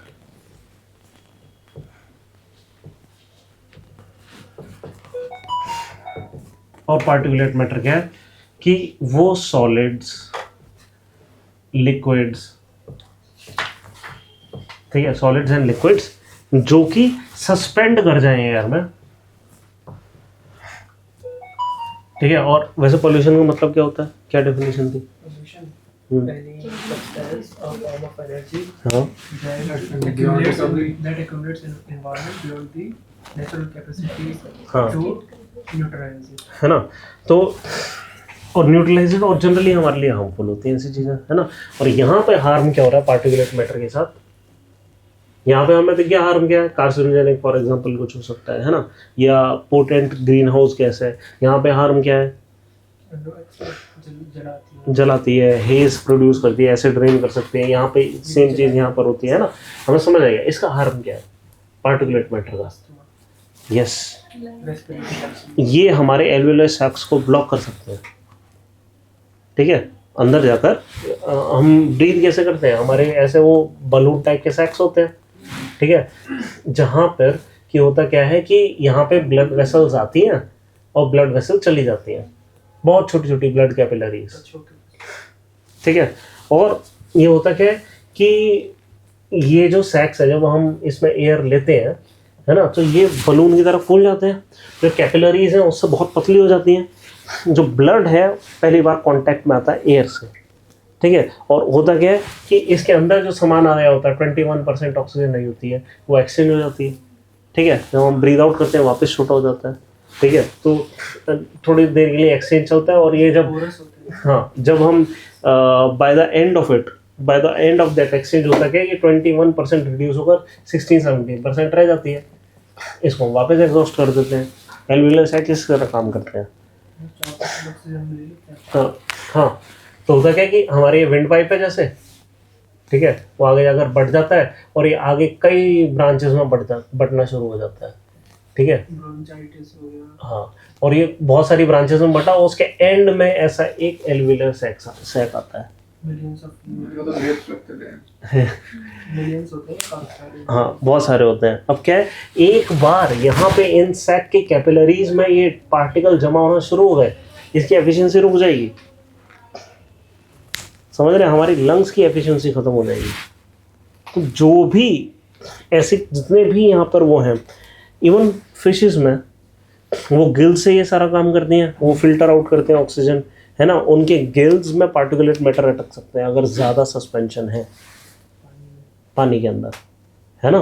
तो कहने का मतलब क्या है, ये पार्टिकुलेट मैटर है हर ब्रीदिंग एनिमल के लिए एक बहुत बड़ा चैलेंज है। हाँ उससे तो होता ही है, one of the main reason है। ठीक है, तो जब भी सॉलिड और लिक्विड इस तरीके से सस्पेंड हो जाते हैं कि उनको किसी तरीके से हटाना मुश्किल हो जाता है ना। और ये जनरली कहाँ पर मिलते हैं, ये हमें मिलते हैं स्मोक में। जनरली हम क्या करते थे, चीज़ों को बर्न करते थे। ठीक है, तो बर्न करने से हमें कई सारे मैटर मिलते थे, जैसे फ्यूल ही है, अनबर्न फ्यूल है, उसके पार्टिकल होते थे। ठीक है, जैसे हमने मान लो कागज़ जलाया तो उसका सूट हो गया, है ना। फ्यूल के अंदर से हमें अनबर्न फ्यूल मिल जाता था, सूट मिल जाता था, या फ्लाई ऐश मिल जाती थी, जो सस्पेंडेड छोटे पार्टिकल क्लिंकर होकर ऊपर चले जाते थे। ये सारी चीज़ें होती थी। अब रिसेंट टाइम में हमने करना क्या शुरू कर दिया, और ज़्यादा चीज़ें आ गई हैं, है ना। जैसे कि कई सारे ऐसे लिक्विड और सॉलिड हमने वैसे ही, जैसे रोड डस्ट वगैरह होना शुरू हो गई, ये सब चीज़ें हमने इरोजन इतना कर दिया चीज़ों का, है ना, कि जो ये पार्टिकुलेट मैटर जो ज़मीन में सॉइल के अंदर कैद रहता था, ये अब आज़ाद हो गया, है ना। तो माइक्रोप्लास्टिक आ गए, है ना। ये सारी चीज़ें पार्टिकुलेट मैटर। ठीक है, इस चीज़ को हम डिटेल में करेंगे। कहाँ गया हमारा पार्टिकुलेट मैटर पे, हमने शायद एक चैप्टर डिवोट करा है, यस 93 में। ठीक है, इसको हम डिटेल में ले जाएंगे। ठीक है, अब आते हैं एक छोटा सा टॉपिक कर लेते हैं, एसिड रेन। ठीक है, स्मोक कल करेंगे। राइट, इनमें से कितनी चीज़ें हैं जो एसिड रेन कर पाती हैं, क्या क्या चीज़ें हैं जो एसिडिक हैं, वो ये सब चीज़ें। ठीक है, जो भी पानी के साथ रिएक्ट कर जाए, जनरली ये ज़्यादातर चीज़ें एनायनिक नेचर की होती हैं, तो फिर कैटायन हाइड्रोजन को मान लेते हैं, और फिर वो H+ जो होता है वो एसिडिक होता है। राइट, तो इस तरीके से। तो यहाँ पे 2-3 इक्वेशन दे रखी हैं कि सल्फर, एक सेकंड आ गया हमारा, हाँ, कि सल्फर डाइऑक्साइड जब ऑक्सीजन से रिएक्ट करेगा तो H2SO4 बना देगा ऑक्सीजन और पानी के साथ। नाइट्रोजन डाइऑक्साइड जब ऑक्सीजन पानी के साथ करेगा HNO3 बना देगा, है ना। तो एक तो मैंने आपको सीधा ही तरीका बताया था कि CO2 के साथ पानी आ गया, कार्बोनिक एसिड सीधा बन गया। ठीक है, फिर हमारे पास ज़्यादातर SO2 होता है, और मैंने यहाँ पे एक इक्वेशन लिख दी थी आपके लिए। SO2 जब H2O के साथ रिएक्ट करेगा तो H2SO3 सल्फ्यूरस एसिड बनाएगा। बट ज़रूरी नहीं ये बने, अक्सर हमने देखा है कि SO2 ऑक्सीजन के साथ रिएक्ट कर जाता है प्लस पानी के साथ, ठीक है, और H2SO4 बन जाता है। ये सल्फ्यूरस एसिड भी होता है, यूज़ का तो पता नहीं, बट होता तो है, थोड़ा सा माइल्ड होता है ये। पहली बार नाम सुना है इसका? नहीं होता है यार, क्या बात कर रहे पहली बार सुना है। 11th में थी ना आपके पास, नहीं में भी होगा। सल्फ्यूर चेक करो होता है। ठीक है, ये हो गया। ऐसे ही NO2, ये सेम रिएक्शन में NO2 चला जाता है ना, वो नाइट्रिक एसिड वगैरह बना देता है। राइट, ये हो गया। अब इससे होता क्या है, ये जनरली कहाँ से आ रहा है, बर्निंग ऑफ फॉसिल फ्यूल, जो इनका सोर्स है वही सोर्स इसका हो गया एसिड रेन का। ठीक है, अब 2 टाइप से ये जो एसिडिक जो चीज़ है ना, ये 2 टाइप से डिपोजिशन इनका होता है। एक तो होता है वेट डिपोजिशन, कि पानी के साथ बारिश हुई, पानी के साथ मिले और आपके पास ये एसिड आ गए। ठीक है, एक होता है ड्राई डिपोजिशन, क्या कि SO2 डायरेक्टली एड्जॉर्ब हो जाए ऑन द सरफेस, जैसे कि आई इरिटेंट वाला मैंने चीज़ बताई थी कि SO2 हमारी स्किन पे आ गया, डिपोजिशन हो गया इस पे। अब ये स्किन इरिटेंट का काम करेगा, या प्लांट स्किन पर आ गया, है ना, हो सकता है उनका फोटोसिंथेसिस रोक दे। राइट, तो ये चीज़ होती है। तो इसका इफेक्ट क्या होता है, बहुत सारी चीज़ें हैं। पहली बात, न्यूट्रिएंट ले जाता है, इसको कहते हैं लीचिंग। यहाँ पे लिख दो जरा, लीचिंग। सबसे पहला इफेक्ट लीचिंग, कि जिस सरफेस पे पड़ा उसको इरोड कर दिया, उसको ईट करना शुरू कर दिया, स्पेशली मेटल को। है ना। जब भी आप जो जंग खाने वाली जो चीज़ होती है ना, आयरन जंग कहा जाता है, ठीक है, ये उसका एसिडिफिकेशन हो जाता है, ठीक है। अगर आपने एसिड ही सीधे डाल दिया तो जंग और जल्दी खा जाएगा वो, ठीक है, रस्टिंग कहते हैं, राइट। तो रस्टिंग हो जाएगी ये, प्लस हाँ ये कोरोजन हुआ, ये सिर्फ इसका नहीं होगा, रॉक सरफेसेस किसी भी एसिड को आप किसी चीज़ पे डालो और वो उसका ईटिंग अप स्टार्ट हो जाता है, ठीक है, ये कोरोजन है। कि प्रॉपर जैसे कार्बन जब बैटरी की चीज होता है, नहीं जो इन्वर्टर की बैटरीज होती है ना, हाँ, उसके हाँ, ऊपर हाँ। नीला नीला और हाँ काला हाँ हाँ हाँ हाँ हाँ, उसको कह सकते हैं आप। क्या होता है कोरोजन होता है वैसे तो सूट होती है सिंपल, Deposition। हाँ डिपोजिशन नॉर्मल सूट का होता है वो, है ना, और ज़्यादा कुछ नहीं होता वैसे वो। बट हम कह सकते हैं ये पॉसिबिलिटी है, मैं श्योर नहीं हूँ कि अगर ऐसा हो रहा है कि अगर वो एसिडिफिकेशन हो रहा है, मैं श्योर नहीं हूँ, ठीक है। एनीवे यहाँ पे एसिड गिरा, जो मिनरल था इसका डिजोल्व हो गया, पानी के साथ वो बह गया, ठीक है, ये डिजोल्विंग हो गई इस चीज़ की। तो it dissolves and washes away nutrient needed for plant growth वगैरह वगैरह, ठीक है। फिर कॉजेज रेस्पिरेटरी एलिमेंट्स, यहाँ पता ही है, affects plants and animal life in aquatic ecosystem. Ocean acidification होता है, और ओशन एसिडिफिकेशन के लिए इन दोनों की ज़रूरत भी नहीं है, इससे ही ओशन एसिडिफिकेशन हो जाएगा। Share amount of carbon dioxide जो जिस तरीके से बढ़ा है ना, हमने कितना कार्बन डाइऑक्साइड है इसके कंपैरिजन में, इसका जो हम वो टेबल बनाते हैं ना कि एटमॉस्फेयर की गैसेस कौन सी है, इसको नोट भी नहीं करते, अदर गैसेस में आती हैं। नोट किसको करा जाता है, लेकिन कार्बन डाइऑक्साइड को करा जाता है ना, 0.042%। थर्ड सबसे ज्यादा कार्बन डाइऑक्साइड, थर्ड सबसे ज़्यादा है, समझ रहे हैं।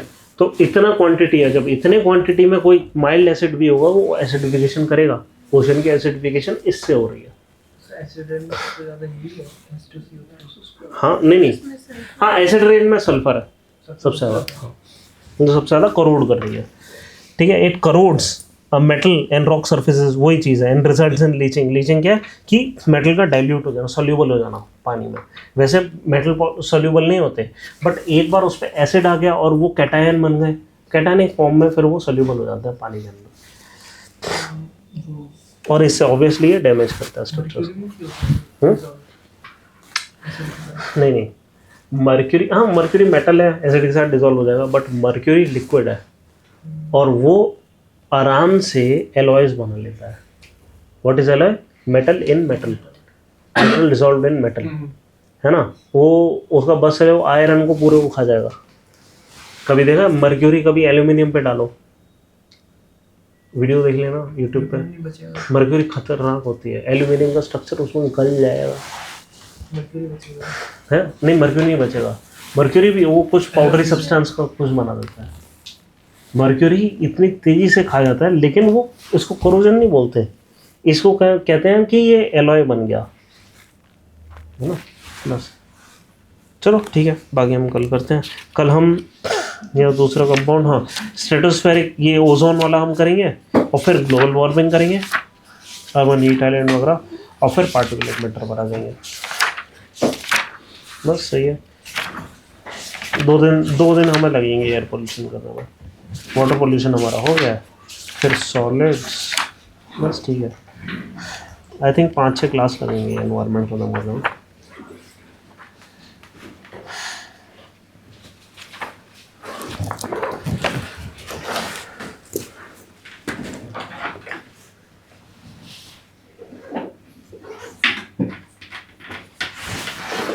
इसको वो कर देना, रिकॉर्डिंग बंद कर दो इसका।